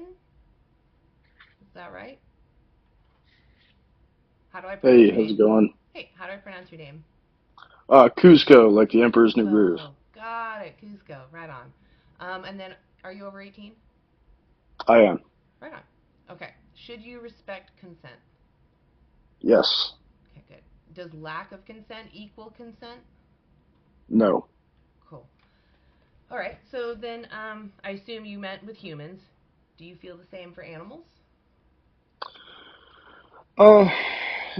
It's a complicated question, and I would argue that factory farming and things that go along with that are obviously morally wrong. We've seen the documentaries that have been released. We've seen, articles that have been written. All these things. But just from a scientific perspective, I just wanted to pose a question to you. From a ecological standpoint and an ecosystem standpoint, do you align yourself more with sort of a preservation set of ethics or a resource conservation set of ethics? I don't know. I just care about the victims. So I would be more concerned about the individuals living, like if you're talking about, let's say, deer, and their populations are maybe growing to the point where they're starting to interfere with human society. Is that like a good example? Yeah, but also just the balance of ecosystems as a whole. So what I would prefer, I should say, is that the conservationists look at their toolbox and look at other options before they start taking life. Because they just do it because it makes money, it generates money, and people do it as a hobby. They do it for fun. So if it was really about conservation, I feel like we'd be more like targeted about it. We're not caring about the individual. I would care about the individual. I don't want the deer or any other wild animal to suffer for my benefit. If they're starting to harm themselves and harm us, I would push for us to work on improving their environment so they stay in their environment. Well, what about birth control? We really need to interfere with population numbers. would you agree that there are certain species that, or not, I shouldn't say would you agree, do you think that all animal lives are equal because they are all sentient, or do you think that there are certain species that should take precedent over others? I think that we all have a bias, and to prefer our own species. I think that any one species is going to think of themselves higher. So I think that value system is really subjective. But I also, what I see is that everyone's different, but we have similarities. Like even within the human species, no two humans are the same. So I think we're all different, but we're all sentient. That's what matters. So we Do you think morally that matter the same. in ecology, in these species ecological niches, right? There's interspecies competition for resources, and as one species population grows, they can outcompete other species, and that could put pressure on these other species within the environment. So the way that these conservationists are, veganism, though? Because I'm trying to lay out a foundation of my argument here. Just give me 1 second. So the way that we balance a healthy ecosystem, right? As you know, I used to work for the Forest Service, and we worked with local hunters and monitoring populations of certain species to be able to track them and release a certain number of tags per season in hunting. Okay. The way that that's done is to maintain a certain population level within a certain given area But of. Why don't you use other methods? Why do you jump to the gun? What other methods would you? Birth control. There's birth control. Yeah, you can feed them birth control or pew it in their butt. You don't need to hunt them. Hunting them is the only reason we do it, at least here in the U.S., is because it's a sport. It's for fun. Well, the problem with that. In their cosplay outfits, sit in the freaking forest forever, covered in deer pee, so they could trick someone into standing in front of their gun. The problem with that, though, is that we also have to be realistic, right? We rely on funding from. No. I can just talk to one person at a time. The world going vegan isn't going to result in overpopulation of wild animals. If anything, we're going to give them more land so they don't interfere with us anymore. So your whole spiel about conservation is silly. It's all for animal agriculture. If we got rid of animal agriculture, we don't need to hunt the deer because they now have room to live. So are you familiar with the process that goes into farming specifically soy? Yes. Do you know who eats 80% of the soy? Animals. The animals you use. They take up 83% of our agricultural land for them and their food. They only give us 18% of our total global calories. So we're wasting 20 to 30% of our fresh water, 83% of our land, our arable land that we can grow other things on. We're just wasting it for animals. And we have starving people. If we eliminated animal agriculture, we could reduce our ag land use by 75% and still feed more than our current population. We could feed easily 10 billion people. Full calorie diets. No one's starving. Potentially have that option. And then we can do whatever we want with that land. So I live on the coast, right? My question to you would be, let's take an example species, the lionfish, right? The lionfish is an invasive species that's come in and is decimating the ecosystems. Veganism is but it does, because the lionfish is a sentient being. Tell me the definition of veganism. I wouldn't be able to tell you. I'm sure you could tell me. So that's why it has nothing. What you're talking about has nothing to do with veganism. Vegans are not against unaliving animals, like in self-defense. We're against exploitation. We're against using someone without their consent. There's a difference. Conservation is not something that an average vegan can do something about. It's something that someone who's in that position, like a conservationist, they're the ones that are in charge. If there was a vegan conservationist, I get the feeling they would look at all of the toolboxes they have available instead of just knee-jerking to violence. But they have looked at several different methods. You didn't the method even know that works about the the birth best. control method. You didn't even know about it. It exists. You can look it up. There is birth control. I'm aware that you can. I'm aware of. The lionfish, I don't know the exact issue. It's about exploitation, though, right? I don't know what to do about animals that are not in their right environment. Often, it's our fault. It's us releasing animals into environments that they're not normally in. But on top of that, humans are invasive, right? Humans invade everywhere, but we don't unalive them because their numbers are out of whack, right? We can communicate with them. We try to work with them. So what we should do with animals is try to work with them before we just unalive them. I mean, on a certain level, I can see where. On a certain level, I can definitely see where you're coming from. I mean, yeah. So there's this. Do you currently work in conservation right now? Well, yes, I'm an intern. I'm about to finish my undergrad. You have some power in other aspects of your life besides your job. Are you vegan outside of that? As much as I possibly can, I'm not a vegan, but I avoid shopping for meat at the grocery store. I live on the coast. My diet consists mostly of seafood that I catch myself. Okay. So why do you avoid the flesh in the stores? As I said, I don't agree with factory farming. I think it's immoral. You did say that. Okay, so what's wrong with factory farming? I think factory farming, just the way that the animals are treated. I've been exposed to it firsthand. I don't agree with it. It's not an industry that I want to support in any way. I recognize that it is. I recognize that it is on some level a required. Just for the landscape of the world that we live in now, it's a required industry, and I get that. But for me personally, my set of morals, I do not support the industry as much as I can. Obviously, from time to time, I do buy chicken at the grocery store, but as much as I can, I try to limit it. What justifies using the chickens or the sea animals? To me, I just think I'm sustainably harvesting the seafood. Is there something you think you need from them? No, I mean it's just my diet. It's my personal choice. I choose to eat, sustainably. I think that when you're connected to it, it gives you a greater sense of appreciation of the animal. It doesn't matter to the animal. I don't care how connected my schmurderer is to me. Right? They took my life. That's what I care about. That's all that mattered. So. Yeah, I mean, I guess fundamentally, I don't necessarily agree with that. Well, it sounds like you care about the fact that they might be suffering, right? You care about their well-being. No, I would say I care more so about the environment as a whole. I mean, that's really why I got in there. Factory farming, because everyone hunting is not sustainable. Well, if you work properly with, the Forest Service and I'm sorry.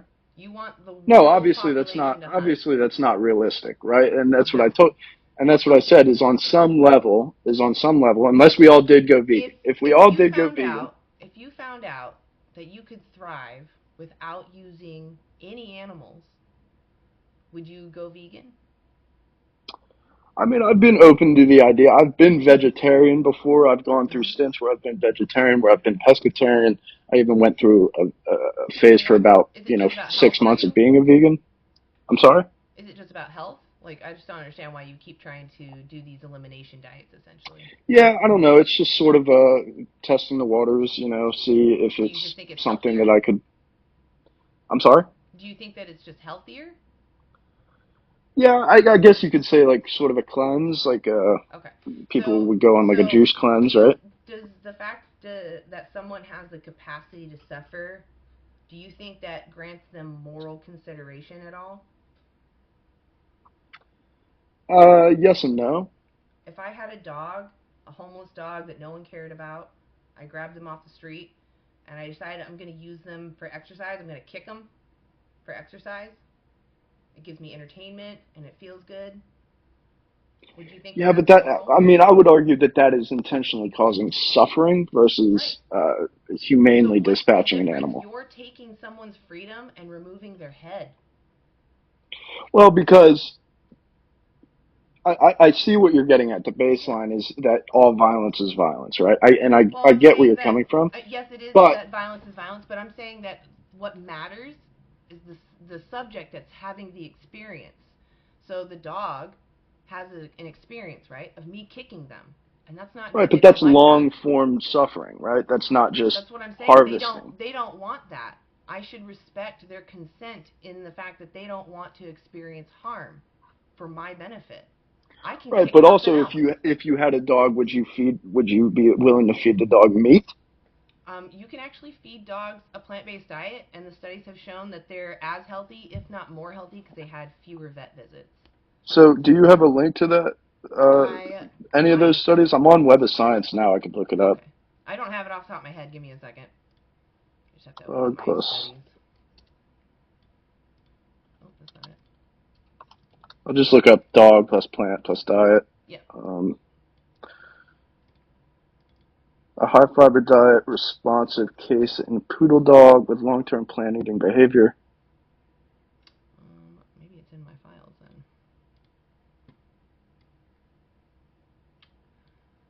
I'm doing TikTok on my desktop. So I have something. I have a study here from, let's see, 2025. The Journal of Animal Science. That is the fecal metabolomic signature of a plant-based vegan diet compared to an animal plant-based diet in healthy adult client-owned dogs. Let's see if I can find the full text. Let me see. I actually have the dog food. Give me 1 second.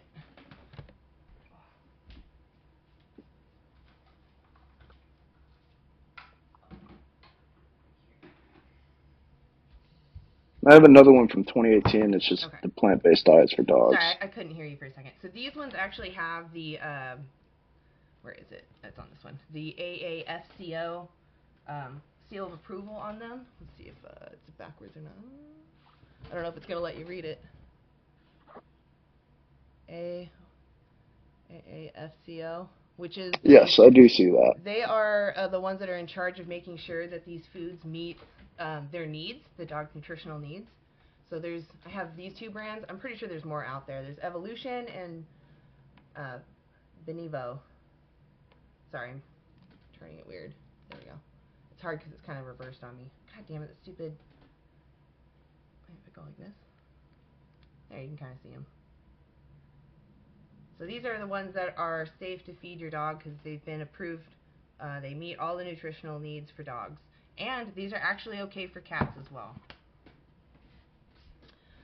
But the thing is, your question, I'll even still answer it honestly, even if I can't find my study. So even if, let's say that dogs were obligate carnivores and you had to feed them flesh, there are vegans that have cats, and they don't have access to the vegan cat food.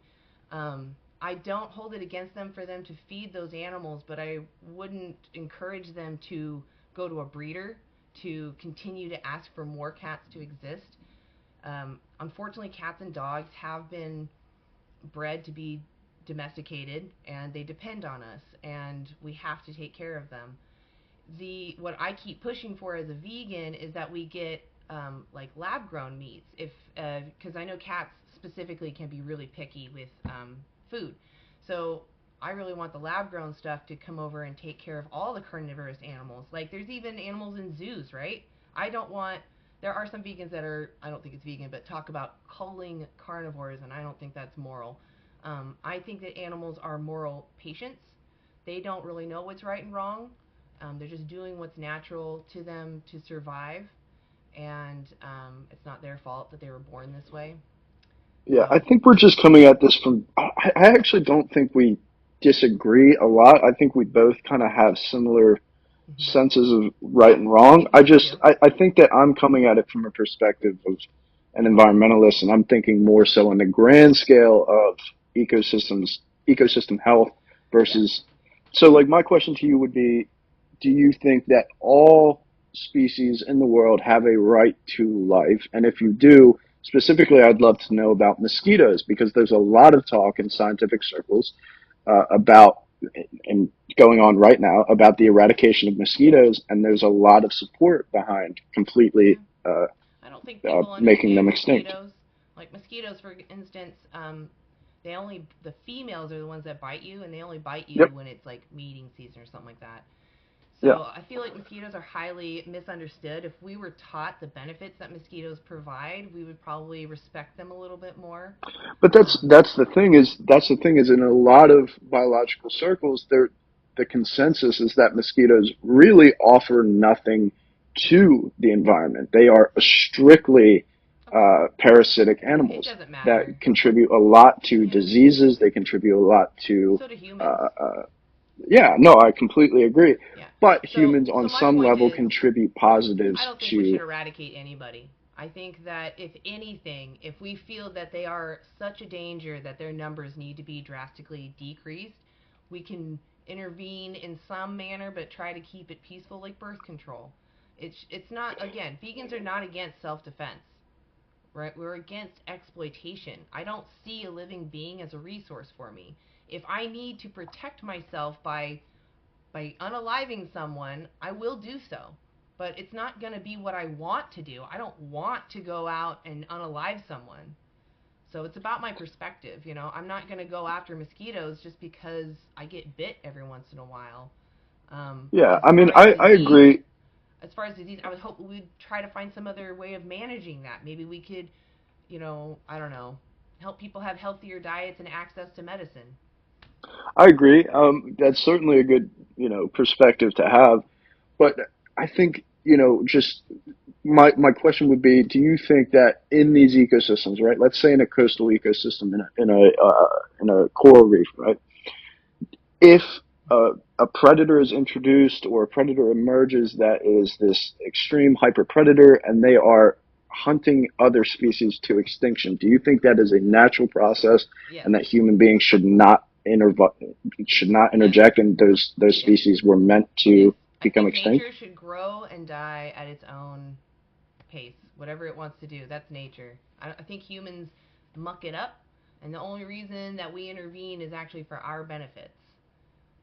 So But on some level, that's what every animal in the animal kingdom does: is they look out for their own benefit. That species, then I do think we have a responsibility to clean up our mess. But if that animal came out of nowhere on their own volition, I don't think that's any of our business. Okay. Yeah, I mean, I think I can definitely see your points. I think I come at it with a different perspective, and I don't necessarily fully agree. I do care about the environment, but the rights of sentient individuals are above that. That's like slavery, right? You could argue that slavery of humans is beneficial for the environment because you can reduce all the waste that humans have. But the immorality is not in the fact that, how you enslave them. It's the fact that they're enslaved. So just because those fish are invasive doesn't give you the right to go and exploit them. But you can defend yourself. If they're starting to affect, other things in our world, then yeah, I would say we need to intervene to protect ourselves. If we care. Yeah, that's a good point. I think that there's actually been a long history of that. There's been the I think I'm blanking on the scientific name, but the marine otter, not the sea otter, the marine otter was actually hunted nearly to extinction just based off of perceived competition with fishers, right? And I think and that's happened with several marine mammals, sea lions, seals, things like that. So I think, yeah, on some level I agree, but I don't know. I think I come at it really more so with the National Forest and Bureau of Land Management. Put yourself in the victim's perspective instead of the oppressors, because all you're thinking about is how am I going to benefit from this? Think about what do they prefer as a species that just happen to be born in a population that's booming, right? What would they prefer? Would they prefer that you kill them, or would they prefer that you leave them alone? So I think it's interesting that you say I'm only thinking about how can I benefit, and I don't agree with that. I would say that, not humans. I'm not even saying humans. I'm saying is the ecosystem going to benefit if we limit this population? Are more species going to be able to expand? Is this going to expand biodiversity? Doesn't the climate the world is constantly changing, right? Constantly changing. It's never in a state that stays the same.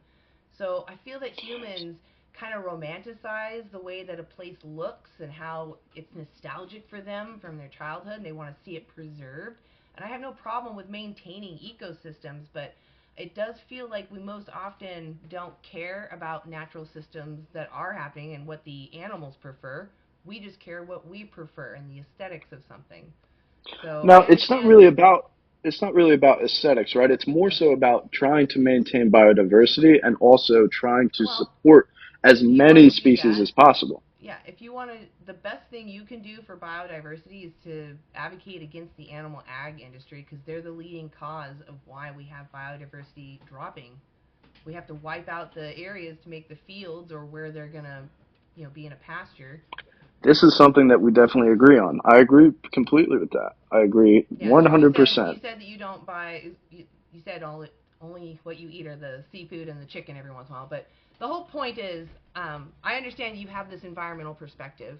But if you were to advocate against animal use, we would have a much better environment. And I do appreciate that you don't buy the animal flesh in the store, but you're still seeing animals as a resource. And I'm telling you, I understand that you're very heavily focused on the environment.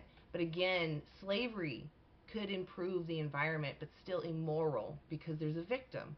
And I'm just saying that the fish you use, the chicken you use, those are still victims. And I understand in conservation there's going to be moments that, maybe are questionable or gray because we're protecting ourselves or something. And yeah, those are good for having a discussion. But I'm not here to talk about conservation. I'm not actually that informed on all the options you even have available to you.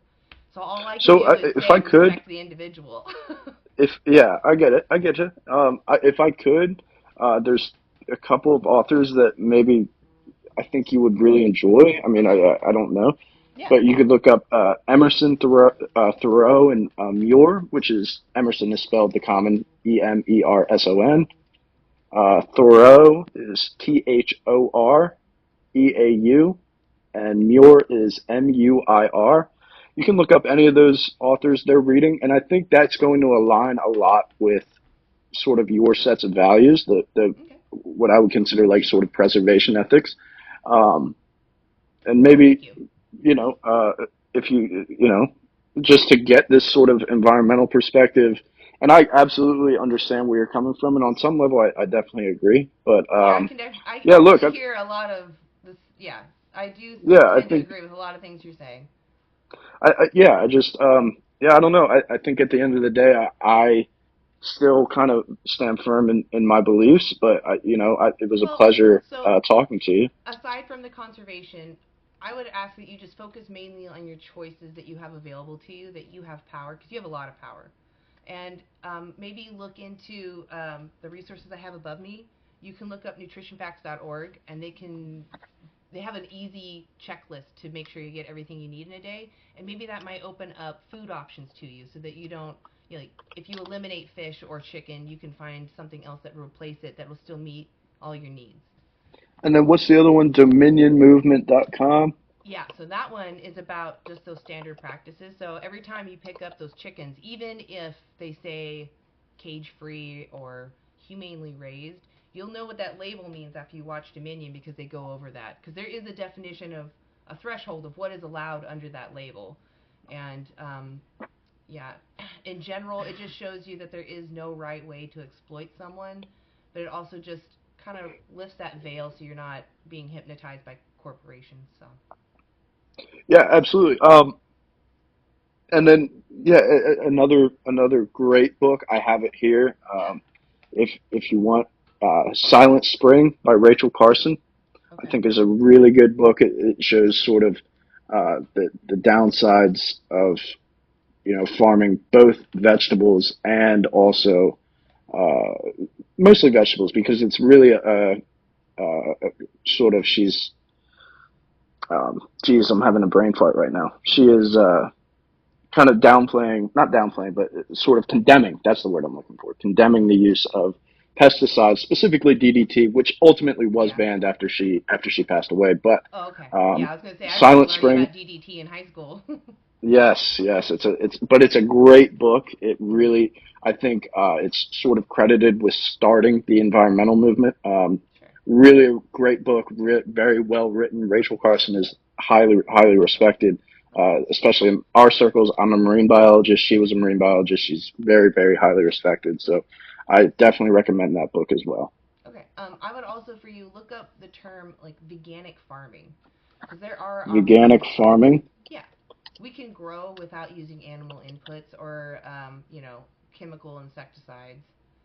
So Okay, things yeah, like I'll greenhouses look and up. stuff. I can look up all that stuff. Well, Awesome. Yeah, and thank I you have very a list much. of what you told I me think too. Thank you. yeah, absolutely. I look forward to learning, and thank you for having me on. I think it was a good, productive conversation. I think so too. I really appreciate you coming up here with some good questions. So thank you. All right. Thanks. Have a Yeah, good you have a one. good Bye. day. See ya. Oh, Lori. Oh my gosh. I did not see you pop up. Hey, Hey. how's it going? All right. How are you? I'm okay. I'm a little tired. I might only go for like another 20 minutes or so. I Yeah, I was wasn't gonna. sure what time you probably started at 9, right? Yeah. Yeah, that's what I thought. It was kind of slow anyway. Like I had like a couple of guests and then it was kind of dead for a while. But Oh. it picked back up, and I actually have had quite a few good conversations. I had a couple of idiots too, though, but actually Yeah. a lot more good conversations than I was expecting today. So that's good. Well, that's good. How's your That's always a good shoulder? thing. Oh, hanging in there. I'm icing it right now. It's painful. Yeah, I bet. Oh my gosh, I'm so sorry. Yeah, the I'm meds. glad. You I'm know. glad you got treatment though. It's gonna get better. So. Yeah, it'll get better. It's gonna take a few weeks. So, Well, but the one second. meds knock me out. I'm gonna pop my sweatshirt off. Hold on one second. Okay. Sorry, I was dying of heat there. Oh no, I bet. But yeah, It's you pretty said warm out today. Yeah, you said the meds are knocking you out. Yeah. Yeah, Yeah. they do that. Like pain meds, stuff like that. Yeah. I mean, Yeah. it's good to sleep when you're healing because it's like my boyfriend calls it taking a shortcut when he's like on a drive and he sleeps in the car. Right. So it's like you take Right. a shortcut to healing. Yeah, exactly. Yeah. Yeah, it does help. You're right. So you kind of that guy sounded like a pretty open-minded Yeah, he was you know, coming at it more guy. from the conservation perspective, which really doesn't have anything to do with veganism because that's more focused on environment. But Right. Yeah. He was just talking about like conservation, like wild animals that overpopulate, and Oh, got it. yeah. Got it. Okay. But that is kind of a gray area. I think the vegans believe in self-defense, so it's like if the animals are infringing on our food or our safety, then yes, self-defense. But I don't think we should go after them and wipe them out or whatever. Yeah. Yeah. No, that shouldn't be done. Yeah. That shouldn't. It does sound to me though that I don't know how conservationists get a hold of like that birth control, if it's just a matter of them purchasing it or if they have to get permission from somebody. I don't know how that works. But it just seems like every time I talk to a conservationist, they don't really know about the birth control option. Yeah, that's kind of weird. Yeah, I'm like, why you guys should be the target audience for that medicine. Right. I'm surprised it's not being Yeah, exactly. I don't get that either. Yeah. I don't get that. I mean, most conservationists know about it, but that's why I'm saying I wonder if they're true conservationists, Yeah. He or said he's an something, intern, so maybe he just doesn't know. He answered actually quite a bit for me, and he gave me some resources to check out later. But cool. Yeah, but I just don't know if they have access funding. We certainly don't have enough right now. Oh yeah, that will affect that for sure. He's in the comments. Well, yeah, Cusco. yeah, that's true. That's a good point. Yeah, funding is huge. Yeah, I feel like if we were funding our wildlife stewards better, that there would be more options for you guys to handle overpopulation. You know what's crazy though about animal overpopulation is that wild animals, at least wild mammals, only make up 4% of our mammal biomass. They make up 4%. Whereas the animals that we raise for food, the mammals specifically, they make up 60% of the mammal biomass. Humans make up 36. Right. It's crazy. Just 4%. And we're like, oh, the deer, they're overpopulating. Yeah. Right. I hear you. Yeah. That's crazy. There's also the stat for birds, for avian animals, I think it's something like 70% of birds are farmed animals, like chickens, turkeys, ducks. Yeah, exactly. 70%. That's crazy. Only 30% are free. Right. It's wild. It looks like no one. Does no one want to come? Maybe I'll read some comments. See, I want to double check my bird thing.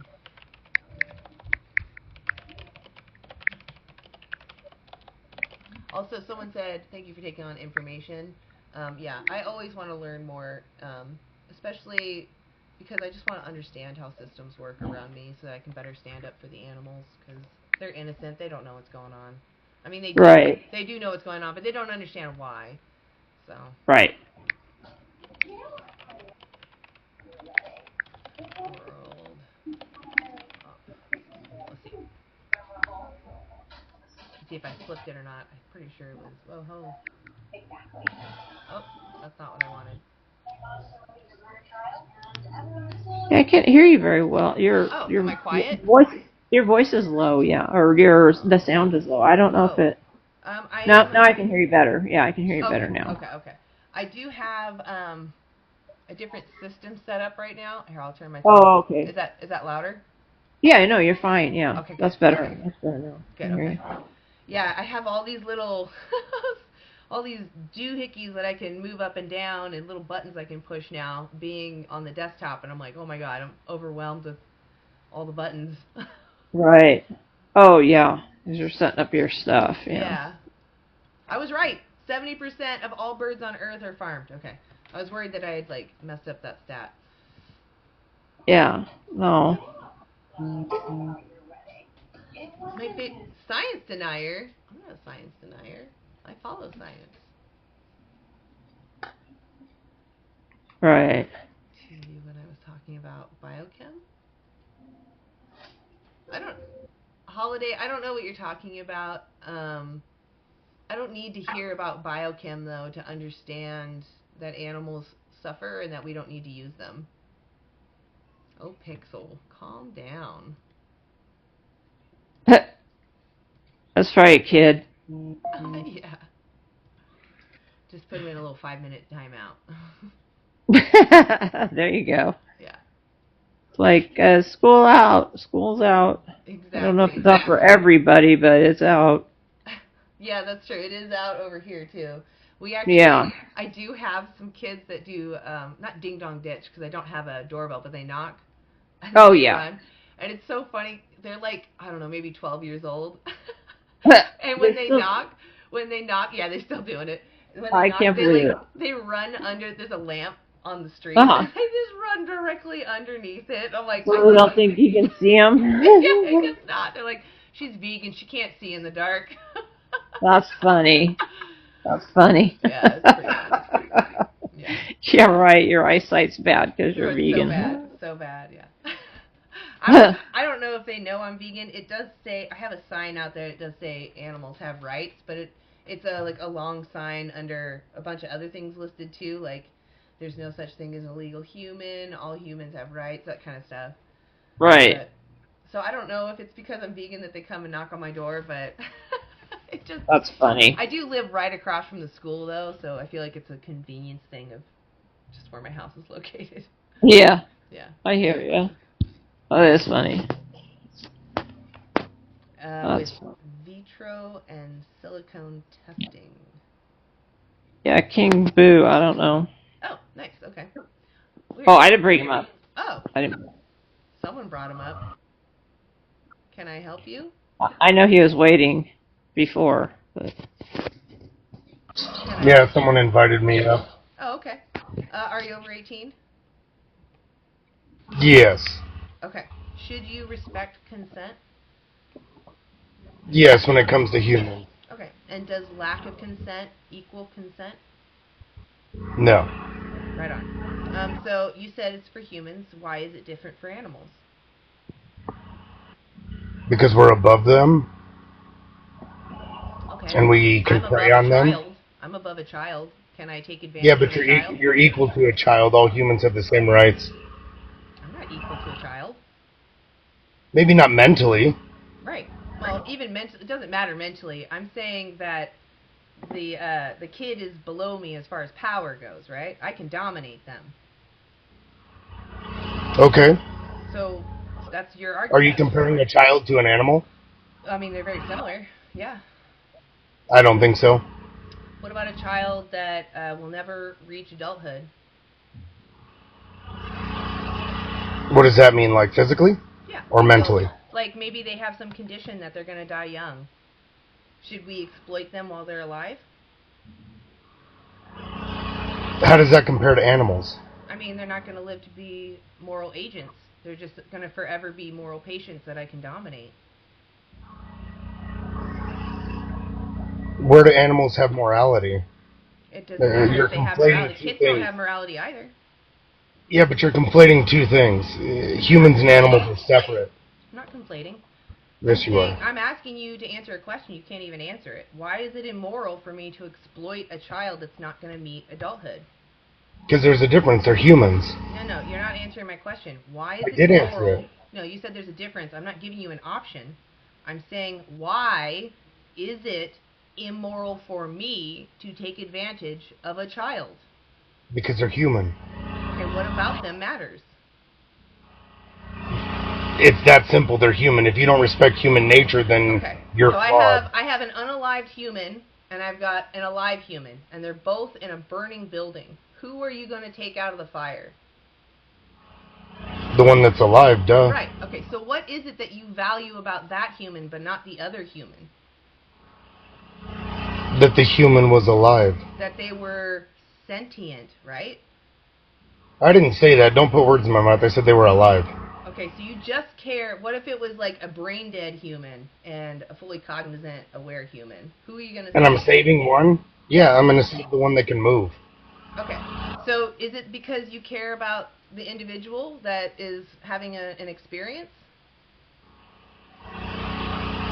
No, because they have a better shot at life.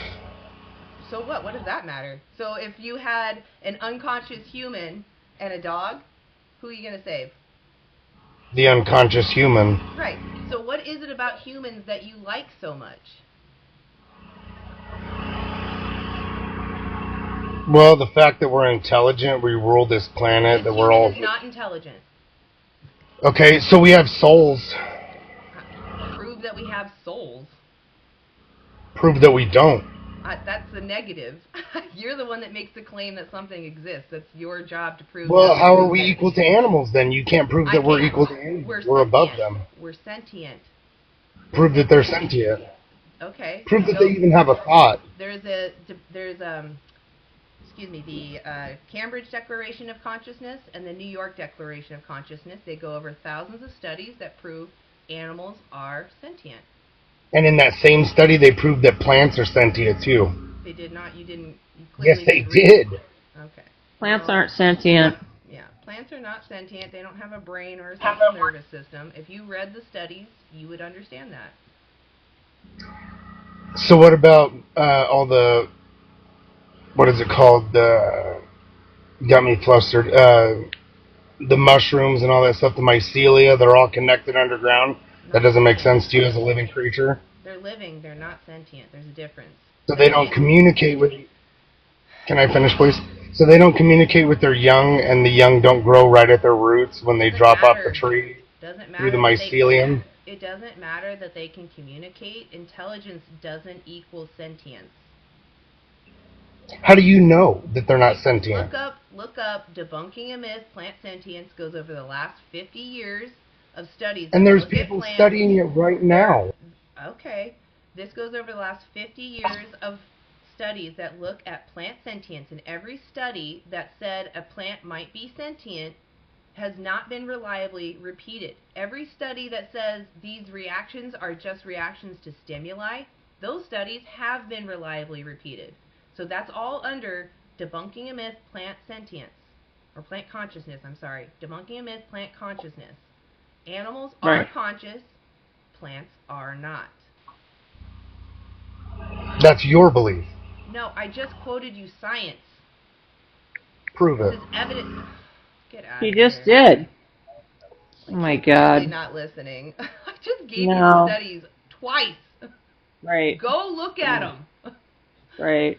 And even if plants were sentient, more of them are fed to animals. So you're demanding more sentient or plants be abused to be fed to animals. And then the animals themselves to be unalive. So you're compounding your harm. Right. Right. Yep. People frustrate me. I just want people to be honest. I don't like it when people just come up here to try to be right. I understand that we have egos involved right now. It's fine to be defensive, but it's like, consider what you're defending. Yeah, exactly. Yeah. Anyway, yeah. It's natural? I don't know what that means. Okay, King's Breath. A lot of things are natural. What's natural? Grief is natural. Unjustly unaliving each other is natural. Yeah.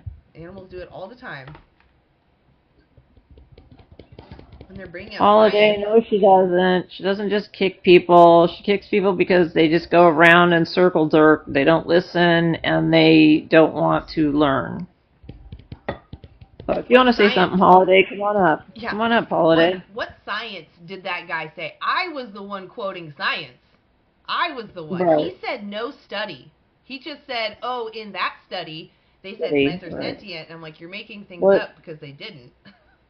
Oh, we're scared of the truth? Okay, King. We just gave you a bunch of truths and you're not looking them up. Yeah. Oh, children. Children. Yeah. It's mostly kids, I'm sure.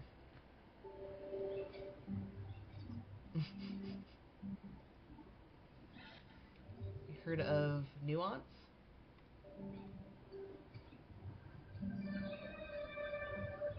Huh. What? Reading an online article doesn't equal truth? Yeah, of course. The article that I'm quoting is not just like a newspaper article. It's a scientific article. It's reviewing other studies. So I understand it says article, which sounds maybe not as trustworthy, but if you go look it up, they actually cite their studies that they're referring to, which is what's important in an article if you're going to believe what they have to say. Yeah, exactly. You can't follow me? Oh, no. Let's see. Oh. Holiday is mocking you. What? Holiday. That person's been in the chat the whole time. Oh. Like, I'm pretty sure they've been here possibly even from the beginning. I think it was them. They were making these quotes like, how many animals are unalived for your crops? And when you walk in the park. I love that stupid question. Yeah. It's so funny, too, because it's like, so do you consider every step that you take? Like, right, I'm exactly. talking about where you have power. You go in the grocery store. I'm talking about moving your hand. You can still go to the park. Exactly. You can... If you care about crop deaths, you shouldn't demand them. Stop using them to feed animals. Right, exactly. You're just helping the vegan aspect. Yeah.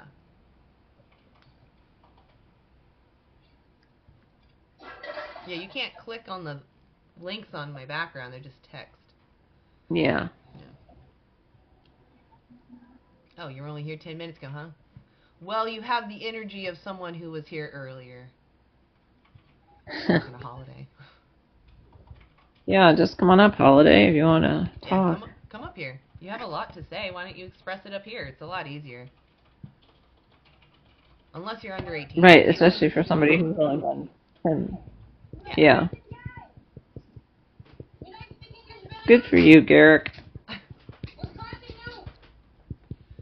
Yeah, I can't make someone be a good person, you know. If you recognize that you know, that harming animals is wrong. Some people just think that it's a necessary evil. They're like, no, we just have to do this to animals because this is what we need to survive. And it's like, maybe you don't know yet, but we don't need to use animals.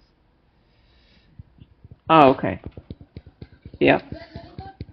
Yeah, I don't care about your PhD. I don't need. I don't need you to explain what you studied. That doesn't justify you demanding someone's exploitation. Like. And a PhD doesn't. Yeah. Go ahead, please. Oh, I was just saying a PhD doesn't mean anything where veganism is involved in or being a plant-based diet. It has nothing to do with that. Exactly. Unless he's a PhD in plants or something, or animals. Exactly, I don't. like plant-based food or. Yeah. Yeah. Okay. Again, plants utilizing electrical signals similar to animals, they're not sentient. And even if they were, using animals causes more plants to be forced into existence. So if you're worried about their suffering, stop demanding animals be forced into existence. Because we have to feed them. Yep. Well, I might call it here then, since nobody's willing to come up. Everyone's got No, an they don't opinion want in to the be. chat. They don't want to. They don't want to type. They do. It's funny. I mean, you guys come up. There's no line. Just come on up. Oh, Right. no, I don't want to talk to you, King. I already talked to you. I'll talk to George, though. King Bruh. Yeah. Look it up, King. She gave you a Yeah, I give you resources. Go good to thing both to of look up. these. Yeah. Yeah. So look up plant consciousness or debunking a myth. Yeah, debunking a myth, plant consciousness. George Forbes. Are you there? You're muted.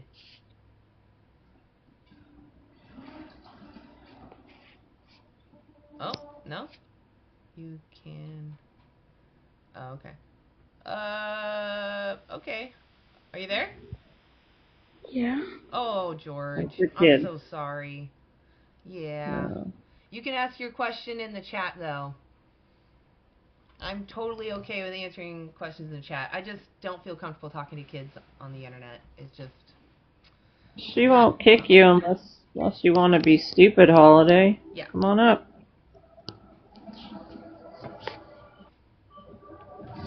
Let's see where the conversation goes. I don't know what this is about. Wait. But look at his statement. I debate if the host didn't kick people when talking about silico versus animal.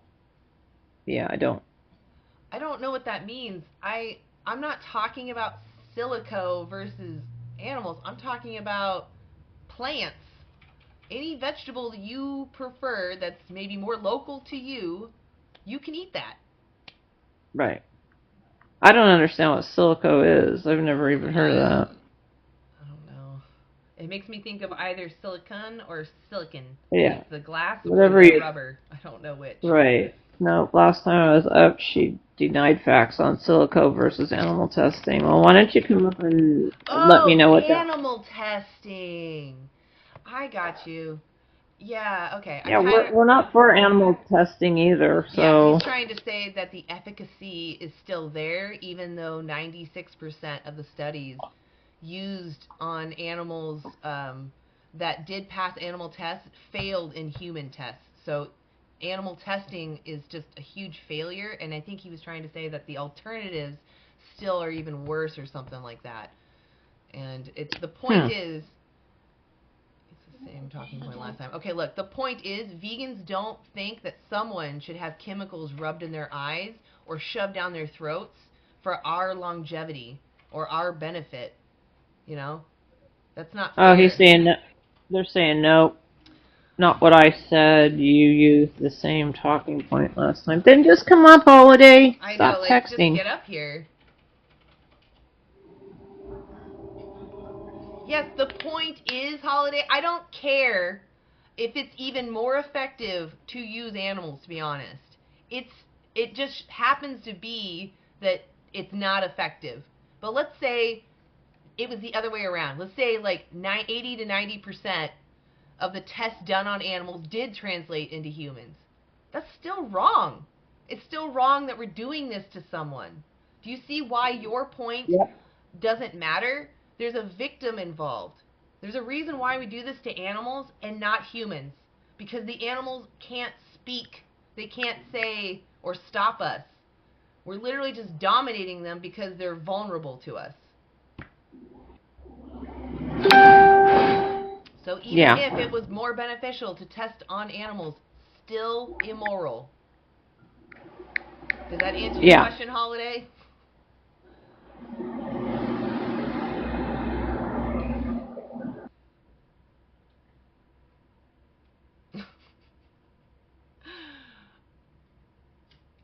I love food. I'm not going to stop eating. But I don't need to demand sentient life be exploited for me. Who said that? Interesting. Okay. King Okay. says you should stop eating anything. Oh, right. I saw that one, yeah. I care about sentience. I don't care about something being alive.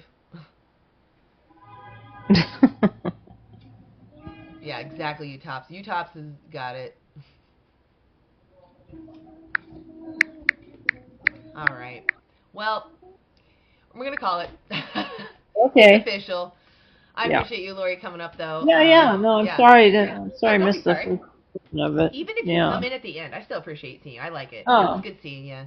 Yeah, you know, too, yeah. I like So it you'll be being back? casual. Yeah, I'll be back Yeah. on Wednesday. Wednesday? Yeah, Wednesday at 9 3. o'clock or 3? 3 o'clock, okay. Yeah, 3 p.m. Okay. 3 p.m. Yeah, sounds PDT. good. Okay. Yeah. Cool. Sounds good. And Yeah. I didn't send you a thing today. I'll send you next time I do. That's I'll send okay. it. Okay. I'm Okay. sorry. Yeah, I'm no doing it problem. on the computer right now versus on my phone. So I'm still getting used to how to do everything. Right. Anyway. Right. All right. Thank you, Lori. Yeah. Did you have any last words you want to throw out there? Oh, no, I was saying I'll see you on Wednesday. Sounds good. I'll see you for sure. Wednesday. Okay, stay cool, dude. You too. Try to You stay too. cool. Yeah. Okay, thanks. Yeah, get some rest. Get Thank that you. shortcut. Yeah. Yeah, exactly. I'll talk to you later. I'll see you later. All right, and to all my vegans in the chat, appreciate you being here. Answering those questions in the chat, or at least kind of calming down the people that are a little wild in there. I really appreciate you. And my mods, really. I really appreciate everything you guys do, helping me out, really. And even the non-vegans in there, I appreciate your curiosity. Keep coming back, okay? We'll figure this out. We'll get to it. All right. Y'all have a great day. I'll see you later. Oh, no. I can't. I gotta do this and then that. Okay, bye.